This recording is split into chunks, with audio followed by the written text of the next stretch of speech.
നമ്മുടെ കയ്യിൽ കിട്ടുന്ന ഒരു 50 GB അല്ലെങ്കിൽ ഒരു 100 GB ഡേറ്റയിൽ നിന്ന് എന്തെടുക്കണം എന്നുള്ള തീരുമാനം എടുക്കുന്നതാണ്. ഞങ്ങളൊക്കെ പണ്ട് പഴയ ടേപ്പിൽ ചെയ്തു വന്നവരാണ് എന്നൊക്കെ പറഞ്ഞ് മാറി ഇരുന്നിട്ട് മറ്റേ പെരുമ പറയുന്നതിൽ ഒരു കാര്യമില്ല.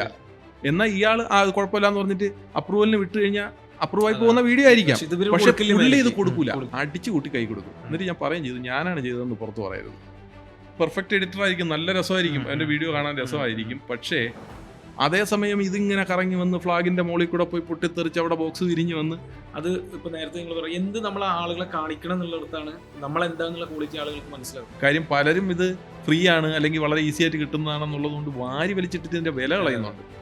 പിന്നെ ഒരു 5-6 ഈ ഹിക്സ്ഫീൽഡ് വീഡിയോകളൊക്കെ ഉണ്ടെങ്കിൽ ഇത് എന്തോ ആയുള്ളൂ എന്ന് ക്ലയന്റ് പറഞ്ഞു തുടങ്ങും.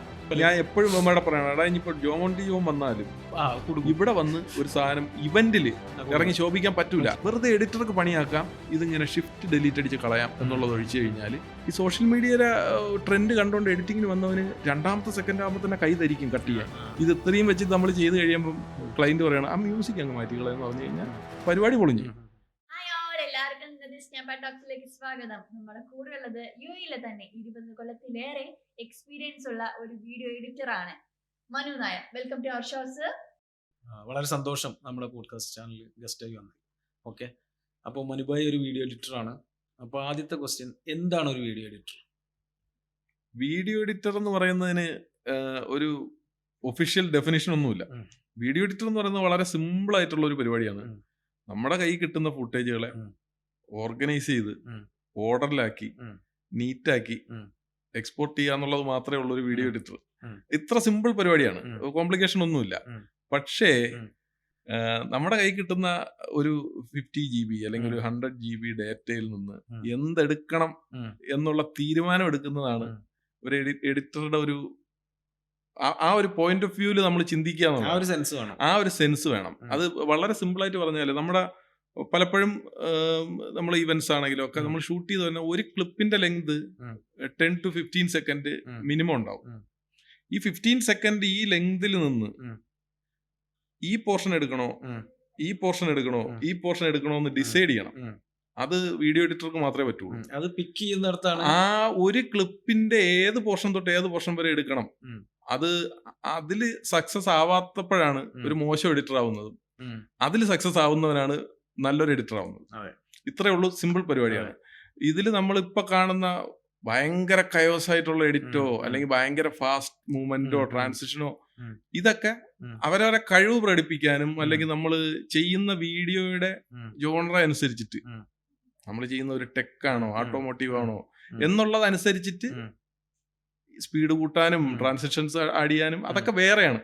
പക്ഷെ ബേസിക്കലി ഒരു എഡിറ്റർ ആദ്യം അറിഞ്ഞിരിക്കേണ്ടത് ഒരു ക്ലിപ്പ് നമ്മുടെ കയ്യിൽ കിട്ടുന്ന ഈ ക്ലിപ്പിൽ നിന്ന് ഏത് പോർഷൻ എടുക്കണം എന്നുള്ളതാണ്. ഇത്ര തന്നെ ഉള്ളൂ ഒരു എഡിറ്റർ എന്ന് പറയുന്ന ജോലി. അതെ, അതൊരു മെയിൻ വാലിഡ് ആയ പോയിന്റ്. കാരണം ഇപ്പൊ ട്രെൻഡ് മാറുമ്പോൾ എഡിറ്റിംഗിന്റെ സ്റ്റൈൽ മാറും.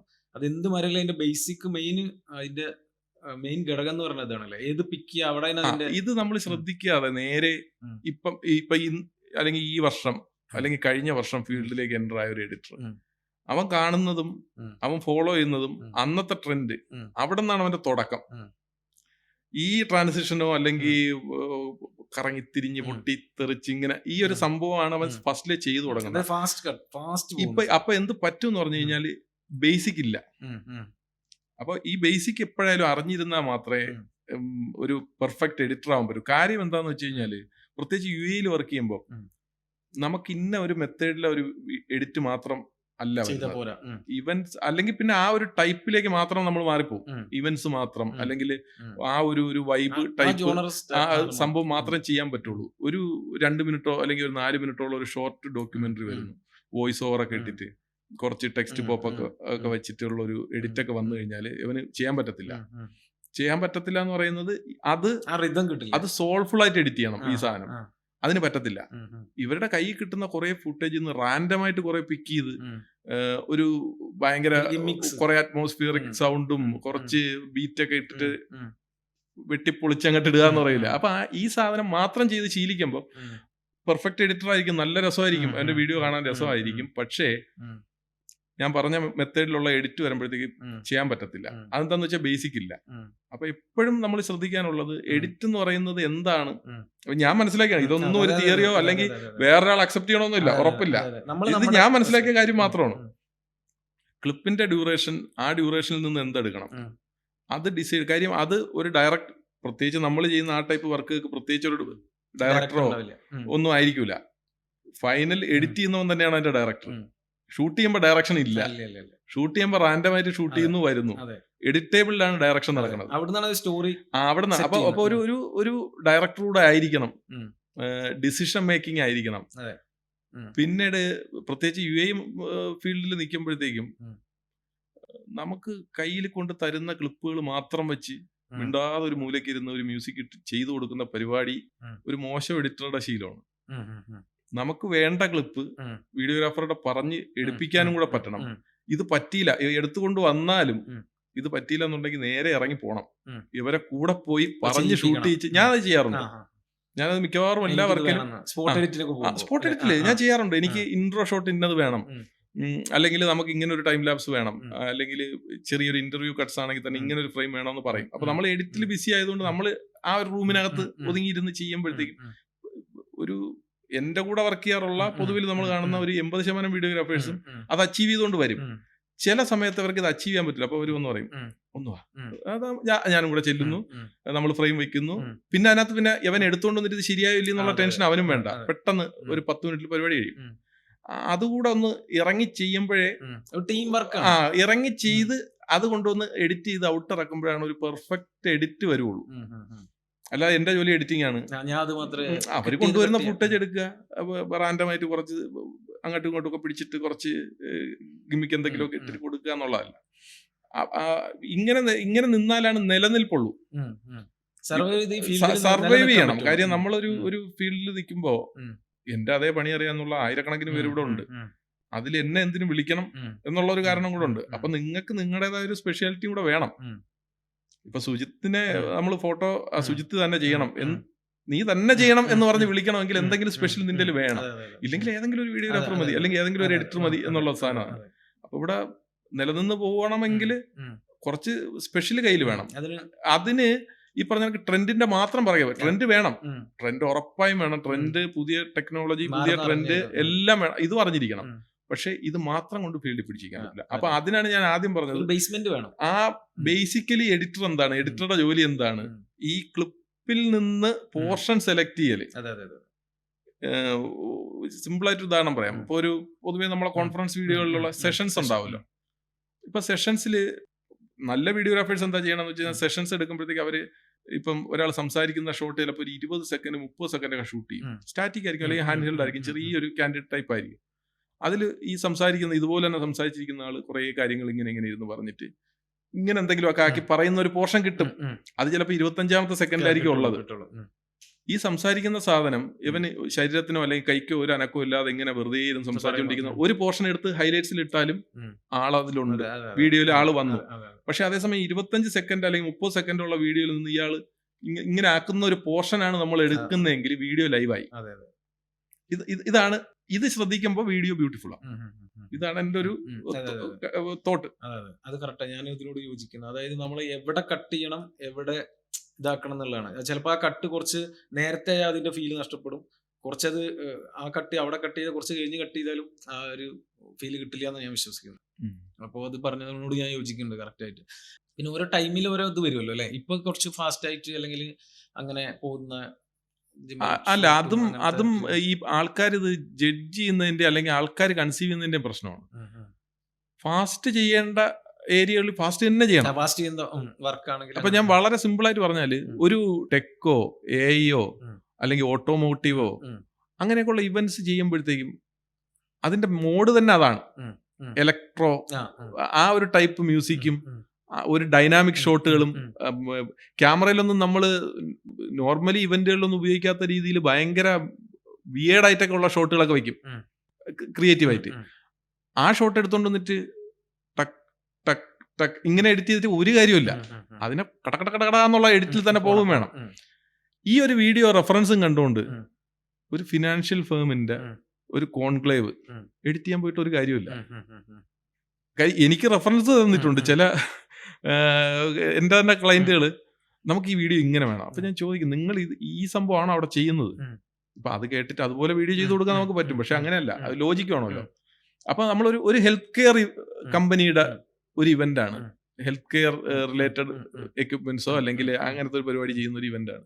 അതിൽ പോയിട്ട് നമ്മൾ ഈ ജൈറ്റെക്സിൽ ചെയ്ത മെത്തേഡ് ഇതിൽ കൊണ്ട് അപ്ലൈ ചെയ്യരുത്. അല്ലെങ്കിൽ ഞാൻ ആ മെത്തേഡ് കണ്ട് എനിക്ക് ഇഷ്ടപ്പെട്ട് അടുത്ത വർക്കിൽ എനിക്ക് ഇത് അപ്ലൈ ചെയ്യണം എന്ന് കരുതിയിട്ട് ഹെൽത്ത് കെയറിൽ കൊണ്ടുവന്നിട്ടോ അല്ലെങ്കിൽ ഒരു ഫിനാൻഷ്യൽ ഇവന്റിലോ കൊണ്ടുവച്ച് ഇത് അപ്ലൈ ചെയ്യാൻ നിൽക്കരുത്. അത്രേ ഉള്ളൂ. ഇതെല്ലാം ഉണ്ട്, എല്ലാം ഇൻഡസ്ട്രിയിലുള്ള സ്റ്റൈലാണ്. നമ്മൾ ചെയ്യുന്ന വർക്കിന്റെ ജോണർ ഏതാണോ അതിന് ഒരു മെത്തേഡ് അഡാപ്റ്റ് ചെയ്ത് ചെയ്യാന്നുള്ളതേ ഉള്ളൂ. അല്ലാതെ ഇങ്ങനെ ഒരു ട്രെൻഡ് ഫീൽഡിലുണ്ട് അതുകൊണ്ട് എല്ലാത്തിനും ഇത് കയറി അപ്ലൈ ചെയ്യാന്ന് പറയുന്നത് ഒരു നല്ല മെത്തേഡല്ല. അല്ല, അതിൽ ഒരു കാര്യം കൂടി ചോദിച്ചിട്ട്, ഇപ്പൊ നിങ്ങൾക്ക് അത് അനുഭവം ഉണ്ടായിട്ടുണ്ടാവില്ല. ഐ മീൻ, നിങ്ങൾ ഒരു ടീം, നിങ്ങൾ സിംഗായ ടീമിന്റെ കൂടെ വർക്ക് ചെയ്യുന്നുണ്ട്. അപ്പൊ മനുഭായി എന്താണ്, അവരെന്താന്ന് നിങ്ങൾക്ക് അറിയാം. ഇപ്പൊ അതല്ലാതെ എല്ലാ ഏജൻസിക്കും വർക്ക് ചെയ്യുന്ന എഡിറ്റർമാരുണ്ടാവും. അപ്പൊ അവര് എനിക്ക് തോന്നുന്നു അവര് ഫേസ് ചെയ്യുന്ന ഒരു ഇഷ്യൂ ആണെങ്കിൽ, ഇപ്പോൾ ഒരു വർക്ക് കൊടുന്ന് ഞാൻ കാണിച്ചു തരും. ഇപ്പൊ എന്റെ കമ്പനിക്ക് എനിക്ക് ഇതുപോലെ എഡിറ്റ് ചെയ്യണം എന്ന് പറയും. അപ്പൊ അങ്ങനെ പറയുമ്പോൾ ഈ എഡിറ്റർക്ക് കുറെ കഴിയുമ്പോൾ ഒരു സ്ട്രെസ് ആവും. കാരണം അവൻക്ക് അവൻ്റെതായ ഒരു ഐഡിയ ഉപയോഗിക്കാൻ പറ്റുന്നില്ലല്ലോ. അതേപോലെ വേണം, ഇതേപോലെ വേണം എന്ന് പറയുമ്പോൾ അങ്ങനത്തെ അല്ല, അങ്ങനെ ഇഷ്യൂകൾ വന്നിട്ടുണ്ട്. അങ്ങനെയുള്ള ഒരുപാട്, മിക്കവാറും കാര്യം ഞാനൊരു 10-15 ഏജൻസിയൊക്കെ വർക്ക് ചെയ്യുന്നുണ്ട്. അതിൽ ഇംഗ്ലീഷുകാരുടെ തന്നെ ഒരു 3-4 കമ്പനിയുണ്ട്, അറബ്സിന്റെ കമ്പനികളുണ്ട്, പിന്നെ നമ്മുടെ മലയാളി സർക്കിളിൽ പെട്ട. അതാണ് എനിക്ക് ഏറ്റവും ഇഷ്ടം. കാര്യം നമുക്ക് പറയാനും അങ്ങോട്ടും ഇങ്ങോട്ടും ഒരു കൊടുക്കൽ വാങ്ങൽ എന്ന് പറയുന്ന ഒരു പരിപാടിയുണ്ട്. ഇപ്പൊ എനിക്ക് ഇങ്ങനെ ഒരു ഷോട്ട് കിട്ടുമോ എന്ന് ചോദിച്ചു കഴിഞ്ഞാൽ അതിനെ വേറൊരു മെത്തേഡിൽ അവ എടുത്ത് അച്ചീവ് ചെയ്ത് കൊണ്ട് തരും. അത് വേറൊരു രീതിയാണ്, നമുക്ക് വർക്ക് ചെയ്യുന്നത് തോന്നത്തില്ല. ഈ പറഞ്ഞ അറബ്സിന്റെ അല്ലെങ്കിൽ ഇംഗ്ലീഷുകാരുടെയൊക്കെ കമ്പനികളുടെ വർക്ക് പോകുമ്പോഴത്തേക്കും അവർ ഓൾറെഡി, പക്ഷെ അവർ ഭയങ്കര ഓർഗനൈസ്ഡ് ആണ്. നമ്മൾ വർക്ക് ചെയ്യാൻ ചെന്ന് സിസ്റ്റം ഓൺ ചെയ്ത് വെക്കുമ്പോഴല്ല ഇത് പറയുന്നത്. ഒരാഴ്ച മുന്നേ മീറ്റിംഗ് വിളിച്ച് എന്തൊക്കെയാണ് അവരുടെ കൺസേൺസ്, എന്തൊക്കെയാണ് നമ്മൾ ഇൻക്ലൂഡ് ചെയ്യേണ്ടത് എന്നൊക്കെ പറഞ്ഞിട്ട് ഒരു മീറ്റിംഗും പരിപാടിയൊക്കെ ഉണ്ടാവും. ആരൊക്കെയാണ് വീഡിയോഗ്രാഫേഴ്സ്, ഇവരെല്ലാം വന്നു. ഷൂട്ടിന് മുന്നേ, അതായത് ഇവന്റ് ആണെങ്കിൽ അതിന്റെ തലേ ദിവസം വിത്ത് പേയ്മെന്റിൽ തന്നെ നമുക്കൊരു റെക്കിയും ഒരു മീറ്റിംഗും ഓൺ സൈറ്റ് ഉണ്ടാവും. അപ്പൊ ഓരോ വീഡിയോഗ്രാഫറും നമ്മൾ പരിചയപ്പെടുന്നു. ഒരുവിധമുള്ളവരെയൊക്കെ എനിക്ക് അറിയാം കേട്ടോ, പക്ഷെ അല്ലെങ്കിൽ നമ്മൾ പരിചയപ്പെടുകയും അല്ലെങ്കിൽ അവർ ചെയ്ത 1-2 വർക്ക് ഒന്ന് കാണിക്കാൻ പറഞ്ഞ് നമ്മൾ കാണാം. അപ്പം നമുക്ക് അറിയാലോ അവരുടെ റേഞ്ച് എന്താണെന്നുള്ളത്, ഏതൊക്കെ ഏരിയയിലാണ് അവർ സൗണ്ട് ആയിട്ടുള്ളതെന്ന് നമുക്കറിയാൻ പറ്റും. വർക്ക് ചെയ്യുമ്പോൾ ക്ലയന്റ് ഇന്ന പാറ്റേൺ ആണ് വേണ്ടതെന്ന് പറഞ്ഞു കഴിഞ്ഞാൽ അതിനെ കണ്ണുമടച്ച് അതുപോലെ ഞാൻ എടുക്കത്തേ ഇല്ല. അത് ഏത് ക്ലയന്റ് പറഞ്ഞാലും, ഏജൻസി ആണെങ്കിൽ പോലും ഒരുവിധ ഏജൻസികളൊന്നും നമ്മളങ്ങനെ ക്ലയന്റിനോട് സംസാരിക്കുക അതൊന്നും എൻ്റെ അടുത്ത് പറഞ്ഞിട്ടില്ല. ഏജൻസിയിൽ മാർക്കറ്റിംഗ് ഡിപ്പാർട്ട്മെന്റിൽ നിന്നുള്ള ക്ലയന്റ് ഉണ്ടാവുമല്ലോ. അപ്പൊ അവർ വന്നിട്ട് ഇതാണ് നമുക്ക് വേണ്ടത്, ഈ ഒരു പാറ്റേൺ ആണ് വേണ്ടത് എന്ന് പറയുമ്പോൾ അതിനെ അതുപോലെ നമ്മൾ അബ്സോർവ് ചെയ്ത് അതുപോലെ ഔട്ട് എടുക്കാൻ ഞാൻ ശ്രമിക്കാറില്ല. ആ പാറ്റേൺ അല്ലെങ്കിൽ ആ ഒരു ട്രീറ്റ്മെന്റ് സ്റ്റൈൽ എടുത്തിട്ട് നമ്മുടെ ഈ ഇവന്റിൽ അവൈലബിൾ ആയിട്ടുള്ള സംഗതികൾ അല്ലെങ്കിൽ ഈ റെഫറൻസുമായി ബന്ധപ്പെട്ട് നമ്മുടെ ഈ ഇവന്റിൽ പറ്റാത്ത കാര്യങ്ങൾ എന്താണ്, ഇതെല്ലാവരും പറഞ്ഞ് ആദ്യം മനസ്സിലാക്കും. റെഫറൻസ് വീഡിയോ ഒക്കെയാണ്. ഈ റെഫറൻസിൽ പറയുന്ന മെത്തേഡിലുള്ള മുകളിൽ നിന്നുള്ള ഒരു ഷോട്ട് വയ്ക്കാൻ നമുക്ക് ഇവിടെ പറ്റത്തില്ല. കാര്യം നമ്മുടെ തൊട്ടപ്പുറത്തിരിക്കുന്ന സ്റ്റാൻഡ് ഇങ്ങനെയാണ്, അതിന് മുകളിൽ കയറാൻ അലൗഡ് അല്ല. അപ്പൊ ആ പ്രശ്നം സോൾവ് ആയി. പക്ഷെ ഇതിന് ചെയ്യാൻ പറ്റുന്നത് നമുക്ക് ഇങ്ങനെ ഒരു സംഭവം ചെയ്യാം, അല്ലെങ്കിൽ ഒരു ഇൻസ്റ്റാ 360 ചെയ്യാം. അത് അങ്ങനെയൊക്കെ ഉള്ള ഓപ്ഷൻസ് പറഞ്ഞു കൊടുത്ത് അങ്ങോട്ടും ഇങ്ങോട്ടും അണ്ടർസ്റ്റാൻഡിംഗ് ആയിട്ടുള്ള ക്ലയന്റ് ആയിരിക്കും പൊതുവെ. അങ്ങോട്ടും ഇങ്ങോട്ടും ഒരു അണ്ടർസ്റ്റാൻഡിംഗിൽ എത്തിയിട്ട് ഇവർ തന്ന റെഫറൻസിന്റെ ഒരു 50% നമ്മൾ ഇതിൽ നിന്ന് തന്നെ അഡാപ്റ്റ് ചെയ്തുകൊണ്ട് അതിനെക്കാട്ടും കുറച്ചുകൂടെ മുകളിലോട്ടോ ഒക്കെ പറ്റുന്ന രീതിയിൽ നമ്മുടെ ഭാഗത്തു നിന്നുള്ള ഇൻപുട്ടും കൂടെ ഇട്ടുകൊണ്ട് പുതിയൊരു വീഡിയോ ക്രിയേറ്റ് ചെയ്യാന്നുള്ളതാണ്. നമ്മൾ എക്സാക്ട് ഈച്ച കോപ്പി എന്ന് പറയുന്ന ഒരു പരിപാടി ചെയ്തിട്ടില്ലേ, കുറച്ച് എന്തെങ്കിലും ഇൻപുട്ട് ഇട്ട് അതിൽ ചെയ്യാൻ പറ്റാത്ത കാര്യം ആദ്യമേ പറയണം. പറയാതെ നമ്മൾ ഈ വർക്ക് തുടങ്ങിക്കഴിഞ്ഞാൽ ഔട്ട് എടുക്കുമ്പോഴത്തേക്കും ഭയങ്കര എന്നാ പിന്നെന്താ നേരത്തെ പറയാത്ത ചുമ്മാ ബ്ലെയിമിങ് തുടങ്ങും. ചില കമ്പനികളിലൊക്കെ ഇത് ഉണ്ടാവാറുണ്ടല്ലോ, ബ്ലെയിമിങ് ഉണ്ടാവും. പ്രശ്നം ഇതിങ്ങനെ ആയതുകൊണ്ടാണ് നമ്മൾ അങ്ങനെ ചെയ്തതെന്ന് അവസാനം പറയുമ്പോൾ പ്രശ്നമാണ്. അതേസമയം ആദ്യമേ നമ്മൾ പറയുകയാണ് ഈ സംഭവം ഇവിടെ ചെയ്യാൻ പറ്റത്തില്ല, കാര്യം നിങ്ങൾ ഈ കാണിച്ച വീഡിയോ ഇന്ന പർപ്പസിന് വേണ്ടി ചെയ്തതാണ്, നമ്മൾ ചെയ്യുന്ന നമ്മുടെ പ്രോഡക്റ്റ് വേറെയാണ് എന്ന് പറഞ്ഞ് മനസ്സിലാക്കിയിട്ട് ഒക്കെ ഓക്കെ ആയി. പറ്റിയ 2 മ്യൂസിക് നമ്മൾ സെലക്ട് ചെയ്ത് വെച്ചിരിക്കുന്ന 2 മ്യൂസിക്കും കേട്ട് അതിലേത് വേണമെന്നും കൂടെ അവർ ചൂസ് ചെയ്തിട്ടാണ് എഡിറ്റ് തുടങ്ങുന്നതെങ്കിൽ വളരെ പീസ്ഫുൾ ആയിട്ട് എഡിറ്റ് ചെയ്ത് പോവാം. ചില ക്ലയന്റ് ഉണ്ട്, ക്ലയന്റ് കുറ്റം പറയല്ല, അവര് അവിടെ സോഷ്യൽ മീഡിയയിൽ ഇരിക്കുന്ന ആള് കറക്ഷൻ പറഞ്ഞ് അങ്ങോട്ട് നമുക്ക് നമ്മുടെ യുക്തിക്ക് തീരാത്ത രീതിയിൽ കറക്ഷൻ പറയും. അങ്ങനത്തെ സിറ്റുവേഷനുകളൊക്കെ ഉണ്ടാകുമ്പോൾ എങ്ങനെയാണ് നോക്കി കാണാം? നമ്മൾ ചെയ്ത രീതിയിൽ ഒരുപാട് മാറ്റേണ്ട ഗതികേട് അങ്ങനെ വരലുണ്ടോ? വന്നിട്ടൊക്കെ ഉണ്ട്, വരാതിരിക്കൂല. ഒരു എഡിറ്ററെ സംബന്ധിച്ച് ഏറ്റവും കൂടുതൽ ബുദ്ധിമുട്ട് മാനസികമായിട്ട് എന്താ തോന്നുന്നു നമുക്കിങ്ങനെ ഈ കറക്ഷൻ എന്ന് പറയുന്ന സംഭവം എനിക്കിഷ്ടമാണ്. കറക്ഷൻ ഒരുപാട് മെത്തേഡിലെ കറക്ഷൻ ഉണ്ട്. ഒന്ന് ഇപ്പം ഞാനൊരു കമ്പനി, ഒരു കോർപ്പറേറ്റ് കമ്പനിക്ക് വേണ്ടി വർക്ക് ചെയ്യുമ്പോൾ ആദ്യമായിട്ടായിരിക്കും ആ കോർപ്പറേറ്റ് കമ്പനിയുടെ വർക്ക് ഞാൻ ചെയ്യുന്നത്. ഓരോ കോർപ്പറേറ്റ് കമ്പനിക്കും ഒരു കൾച്ചറുണ്ട്, അവരുടെ ഒരു സ്റ്റൈലുണ്ട്, അവരുടെ ഒരു വീഡിയോ പാറ്റേൺ ഉണ്ട്, വീഡിയോയുടെ ട്രീറ്റ്മെന്റ് സ്റ്റൈലൊക്കെ ഉണ്ട്. ഒരുവിധം വലിയ കമ്പനിയൊക്കെ അല്ല, US കമ്പനികളോ അങ്ങനെയൊക്കെയുള്ള വലിയ വലിയ ABB ഒക്കെ പോലുള്ള കമ്പനി, DAFC ഒക്കെ ആണെങ്കിൽ അവരുടെ ഒരു പാറ്റേണും ഒരു സ്റ്റൈലും ഒക്കെ ഉണ്ട്. ഇപ്പം ABBയുടെ കാര്യം പറഞ്ഞു കഴിഞ്ഞാൽ അവർക്ക് ഈ ഡച്ച് ഷോട്ട് ഒന്നും പാടില്ല, ഓവർ ഗിംബൽ മൂവ്മെന്റ് പാടില്ല, ട്രാൻസിഷൻസ് പാടില്ല, കയോസ് വേണ്ട. മനസ്സിലായില്ലേ? നല്ല neat and clean. White balance എന്ന് പറഞ്ഞാൽ അവരുടെ ലോഗോ തന്നെ, അവരുടെ കളർ പാറ്റേൺ തന്നെ വൈറ്റ്, റെഡ്, ബ്ലാക്ക്, ഗ്രേ. ഇത് തന്നെ ആയിരിക്കണം വീഡിയോയുടെ ഒരു ഓവറോൾ ലുക്ക് ആൻഡ് ഫീൽ. അതിനകത്ത് ലെറ്റിടാൻ പാടില്ല എന്നല്ല, ലെറ്റിട്ട് കഴിഞ്ഞാൽ പണി കിട്ടും. കാര്യം ഞാൻ അല്ലാതെ എനിക്ക് ബിസി ഉള്ള സമയത്ത് വേറെ എഡിറ്റേഴ്സ് പോയിട്ട് ഏറ്റവും കൂടുതൽ അനുഭവിച്ചിട്ടുള്ള ഒരു ബുദ്ധിമുട്ട് പലരും പറഞ്ഞിട്ടുണ്ട്. ഇവരുടെ റെഡ് എന്ന് പറയുന്നത് ഒരു പ്രത്യേക റെഡാണ്. അത് ഈ പാൻറ്റോൺ ഉണ്ടല്ലോ, ഇവര് പുതിയതായിട്ട് വരുന്ന എഡിറ്റേഴ്സ് എന്താ ചെയ്യുന്നത് വെച്ച് കഴിഞ്ഞാൽ വർക്കെല്ലാം എഡിറ്റ് ചെയ്ത് കഴിഞ്ഞിട്ട് നേരെ ഒരു ലെറ്റ് പിടിച്ചങ്ങ് മുകളിലങ്ങ് അപ്ലൈ ചെയ്യും. ഈ റെഡ് ഓറഞ്ചായി മാറും, ഇവനിത് ശ്രദ്ധിക്കത്തുമില്ല. ക്ലയന്റ് വൻ വിഷയം ഉണ്ടാക്കും. കാര്യം അവരെ ബ്രാൻഡിന്റെ ഏറ്റവും വലിയ ഐഡന്റിറ്റിയാണ് ഈ റെഡ് കളർ. അപ്പോൾ ഇങ്ങനെയൊക്കെ ഉള്ള കറക്ഷൻസ്. അപ്പം ഞാൻ പറഞ്ഞു വന്നത് ഈ ഓരോ കമ്പനിയുടെയും കൾച്ചറിനനുസരിച്ചിട്ട് അവരുടെ ഒരു ഗൈഡ് ലൈൻ ഉണ്ടാവും. നമ്മള് സുജിത്തിന് അറിയായിരിക്കും, സുജിത്ത് പ്രൊഡക്റ്റ് ഒക്കെ ചെയ്യുന്നതുകൊണ്ട് അറിയായിരിക്കും ഓരോ കമ്പനിയുടെ ഗൈഡ് ലൈൻ. ഫോട്ടോസ് എങ്ങനെ എടുക്കണം, വീഡിയോ എങ്ങനെ ഇരിക്കണം, ഔട്ട്റോ ലോഗോ എങ്ങനെ വേണം, ഷോർട്സ് എങ്ങനെ വേണം എന്നുള്ള കംപ്ലീറ്റ് ഒരു ABBയുടെ ഒക്കെ ബ്രാൻഡ് ബുക്ക് വായിച്ചു കഴിഞ്ഞാൽ അതിന് വേണം ഒരു ദിവസം, അത്രത്തോളം ഉണ്ട്. ഇതറിയാതെ നമ്മൾ പോയി നോർമൽ നമ്മൾ എക്സിബിഷൻ സെന്ററിലൊക്കെ ഉള്ള ഒരു ഇവന്റ് കവർ ചെയ്യണ പോലെ അത് ചെയ്തിട്ട് വന്നു കഴിഞ്ഞാൽ കറക്ഷൻസ് അടി കിട്ടിയില്ലെങ്കിലേ ഉള്ളൂ. അപ്പൊ ഞാൻ പറഞ്ഞത് ഈ കറക്ഷൻസിൽ പല മെത്തേഡ് ഉണ്ടെന്ന് പറയാൻ കാര്യം, കറക്ഷൻസ് ലോജിക്കുള്ള കറക്ഷനും ലോജിക്ക് ഇല്ലാത്ത കറക്ഷനും ഉണ്ട്. ഇതല്ലാതെ വേറൊരു കറക്ഷൻ ഉണ്ട്, ഈഗോ കറക്ഷൻ എന്ന് പറഞ്ഞൊരു സാധനമുണ്ട്. ഈഗോ കറക്ഷൻസ് എന്ന് പറഞ്ഞാൽ ലോജിക്ക് എന്ന് പറഞ്ഞു കഴിഞ്ഞാൽ ഇപ്പൊ ഞാൻ ആദ്യം ലോജിക്കിന്റെ കാര്യം പറയാം. ഞാനൊരു കമ്പനി ആദ്യമായിട്ടാണ് ആ കമ്പനിയുടെ വർക്ക് ചെയ്യുന്നത്. പരമാവധി ഞാൻ ആദ്യം ചോദിക്കും ബ്രാൻഡ് ഗൈഡ് ലൈനോ കാര്യങ്ങളോ ഉണ്ടോ, എന്താണ്, എങ്ങനെയാണ് മെത്തേഡ് എന്ന് ചോദിക്കും. ഇനി ഇല്ലെങ്കിൽ തന്നെ നമ്മൾ എഡിറ്റ് ചെയ്ത് വരുമ്പോഴത്തേക്കും CEO വേറെ ഒരാളടുത്ത് സംസാരിക്കുകയാണ്. അപ്പോൾ ആളിന്റെ അവിടുത്തെ ആ ഇവന്റിലുള്ള ആളിന്റെ പ്രസൻസ് കാണുമ്പോൾ നമ്മുടെ ധാരണ പുള്ളി എന്തോ വലിയ ആളാണെന്നായിരിക്കാം. നമ്മൾ ഇയാളുടെ ഷോട്ടുകൾ ഒരു 3-4 കൂടെ ആഡ് ചെയ്യും അവിടെ ഇവിടെ ആയിട്ടൊക്കെ. ക്ലൈന്റ് വന്നിട്ട് പുള്ളി അങ്ങ് ഒഴിവാക്കി. കാര്യം പുള്ളി നമ്മുടെ കോമ്പറ്റീറ്റർ ആണ്, പക്ഷെ പുള്ളിയുടെ ഫ്രണ്ട് ആയതുകൊണ്ട് ഇവിടെ ഇവന്റിൽ വന്നതാണ്, പുള്ളിയുള്ള ഷോട്ടൊന്നും വേണ്ട. ലോജിക്കാണ്, നമ്മുടെ മിസ്റ്റേക്കുമാണ്. മിസ്റ്റേക്ക് എന്നല്ല, അത് തെറ്റാണ്, നമുക്ക് അറിയാത്തതുകൊണ്ട് നമ്മൾ ചെയ്തതാണ്. അത് മാറ്റിക്കോന്ന് പറഞ്ഞാൽ നമ്മൾ മാറ്റുക. അത് നല്ല കറക്ഷനാണ്, അത് കമ്പനിയുടെ നിർദ്ദേശപ്രകാരമുള്ള കറക്ഷൻസ് ആണ്. ഇപ്പം ഡിഫൻസിൻ്റെയൊക്കെ വർക്ക് ചെയ്യുകയാണെങ്കിൽ തന്നെ കാണിക്കാൻ, അതായത് സോഷ്യൽ മീഡിയ വീഡിയോ ആണെങ്കിൽ പുറത്ത് കാണിക്കാൻ പറ്റുന്ന ക്ലിപ്പുകൾ അല്ലാത്തത് ഏതെങ്കിലുമൊക്കെ നമ്മുടെ ഈ എഡിറ്റിൽ വന്നു കഴിഞ്ഞാൽ അവർ പറയും ഇങ്ങനെയുള്ള ക്ലിപ്പുകൾ നമുക്ക് കാണിക്കാൻ പറ്റൂല, അല്ലെങ്കിൽ വണ്ടിയുടെ നമ്പർ പ്ലേറ്റ്, ഇങ്ങനെ ഉള്ള ചില കാര്യങ്ങൾ പറയുമല്ലോ. അതൊക്കെ ലോജിക്ക് കറക്ഷനാണ്. ലോജിക്ക് ഇല്ലാത്ത കറക്ഷൻ എന്ന് പറഞ്ഞു കഴിഞ്ഞാൽ നമുക്കറിയാലോ ഒരു ഇവന്റിനെ എങ്ങനെ ട്രീറ്റ് ചെയ്യാം. ആ ട്രീറ്റ് ചെയ്ത മെത്തേഡിൽ ഈ മാർക്കറ്റിംഗ് ഡിപ്പാർട്ട്മെന്റിൽ തന്നെയുള്ള ആ നമ്മളുമായിട്ട് ഡീൽ ചെയ്യുന്ന അവർക്ക് വലിയ താല്പര്യമില്ലാത്ത എന്തെങ്കിലും ഒരു പൊളിറ്റിക്സ് ഉള്ള കമ്പനിയിലുള്ള ഒരാളുടെ 2 ക്ലിപ്പ് ഉണ്ടെങ്കിൽ അതിനെ മാറ്റാനൊക്കെ പറയും.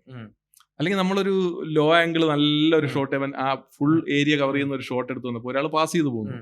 ഈ പാസ് ചെയ്യുന്ന പോകുന്ന ആള് ഇവന് ഇഷ്ടമില്ലാത്ത ആളാണെങ്കിൽ ആ ക്ലിപ്പ് റിമൂവ് ചെയ്യാൻ പറയും. ഈ ക്ലിപ്പ് റിമൂവ് ചെയ്ത് കഴിഞ്ഞാൽ ഓവറോൾ ഈ വീഡിയോ ആ ഇൻട്രോ എന്ന് പറയുന്ന പഞ്ച് പോയി. അപ്പൊ അങ്ങനെയൊക്കെയുള്ള സംഭവം. അപ്പൊ നമ്മൾ പരമാവധി ഒരിടത്ത് പറഞ്ഞു നോക്കും, അത് സംഭവം ഈ ഒരു എസ്റ്റാബ്ലിഷ് ഷോട്ടാണത്, അത് അല്ലല്ല, അത് മാറ്റിയേ പറ്റുള്ളൂ. ഇപ്പൊ പക്ഷെ അതിന് സൊല്യൂഷൻ ഉണ്ട് കേട്ടോ. ഇപ്പൊ നമുക്ക് ജസ്റ്റ് ഒരു സ്ക്രീൻഷോട്ട് എടുക്കുക, ഫോട്ടോഷോപ്പ് ഇടുക, അതങ്ങാട്ട് ജനറേറ്റ് ഫീൽഡ് അടിക്കുക, എക്സ് ഫീൽഡിൽ കയറുക, അതിനൊരു സെയിം ഒരു ഡോളി ഷോട്ട് ആക്കുക, പിടിച്ചിടുക, പരിപാടി കഴിഞ്ഞ്. പക്ഷെ ഇത് നമ്മൾ ഒരുപാട് ഈ ലോജിക്കല്ല. പിന്നെ അതുപോലെ തന്നെ നമ്മളെടുത്ത് പറയും ഇത് ഇങ്ങനെയല്ല, അതെടുത്ത് അങ്ങോട്ടിട് ഇങ്ങോട്ടിടുന്ന് പറഞ്ഞിട്ട് ഒരിതാക്കും. പക്ഷെ അത് അപ്പോഴൊക്കെ ഈ 2 കറക്ഷൻ ചെയ്താലും വീഡിയോ വൃത്തിയായിട്ട് തന്നെ ഇരിക്കും. ഇനി ഈ ഈഗോ കറക്ഷൻ എന്ന് പറയുന്ന ഒരു സംഭവമുണ്ട്. ഇത് വന്നു കഴിഞ്ഞാല് ഒരു 2ാമത്തെ റൗണ്ട് കറക്ഷൻ കഴിയുന്നതോടുകൂടി ഞാൻ ഈ ടൈം ലൈൻ ലോക്ക് ചെയ്ത് അങ്ങ് മാറ്റും. എന്നിട്ട് പുതിയൊരു ടൈം ലൈനിലേക്ക് ഇത് കോപ്പി ചെയ്തിട്ടിട്ട് എന്താ വേണ്ടതെന്ന് അവർ പറയുന്നു അതെല്ലാം ചെയ്തിട്ട് അടിച്ചു കൂട്ടി കൈ കൊടുക്കും. എന്നിട്ട് ഞാൻ പറയും ചെയ്തു ഞാനാണ് ചെയ്തതെന്ന് പുറത്ത് പറയരുത്, നാണക്കേടാണെന്ന് പറയും. കാര്യം കംപ്ലീറ്റ് നമ്മുടെ കയ്യിൽ നിന്ന് ഇത് വിട്ടു. പിന്നെ ക്ലയന്റിന് വേണ്ട സാധനം ചെയ്ത് കൊടുക്കുക എന്നുള്ളതേ ഉള്ളൂ.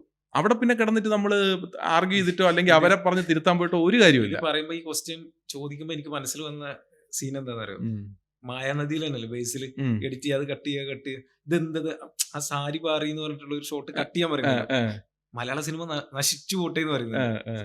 അല്ലല്ല, അത് പലപ്പോഴും പല ക്ലയന്റിന്റെയും അത് എന്തുകൊണ്ടെന്ന് പറഞ്ഞു കഴിഞ്ഞാൽ ഇതൊന്നും ഞാൻ ആദ്യം പറഞ്ഞ ലോജിക് കറക്ഷൻ എന്ന് പറഞ്ഞല്ലോ, അത് കമ്പനിയുടെ ആവശ്യമായിരിക്കും അല്ലെങ്കിൽ കമ്പനിയുടെ സ്റ്റാൻഡേർഡ് ആയിരിക്കും. ഈ ഈഗോ കറക്ഷൻ എന്ന് പറയുന്നത് നമ്മളുമായിട്ട് ഡീൽ ചെയ്യുന്ന ആ മാർക്കറ്റിംഗ് ഡിപ്പാർട്ട്മെന്റിലെ ആ ഒരാളിന്റെ മാത്രം കറക്ഷൻ ആയിരിക്കും.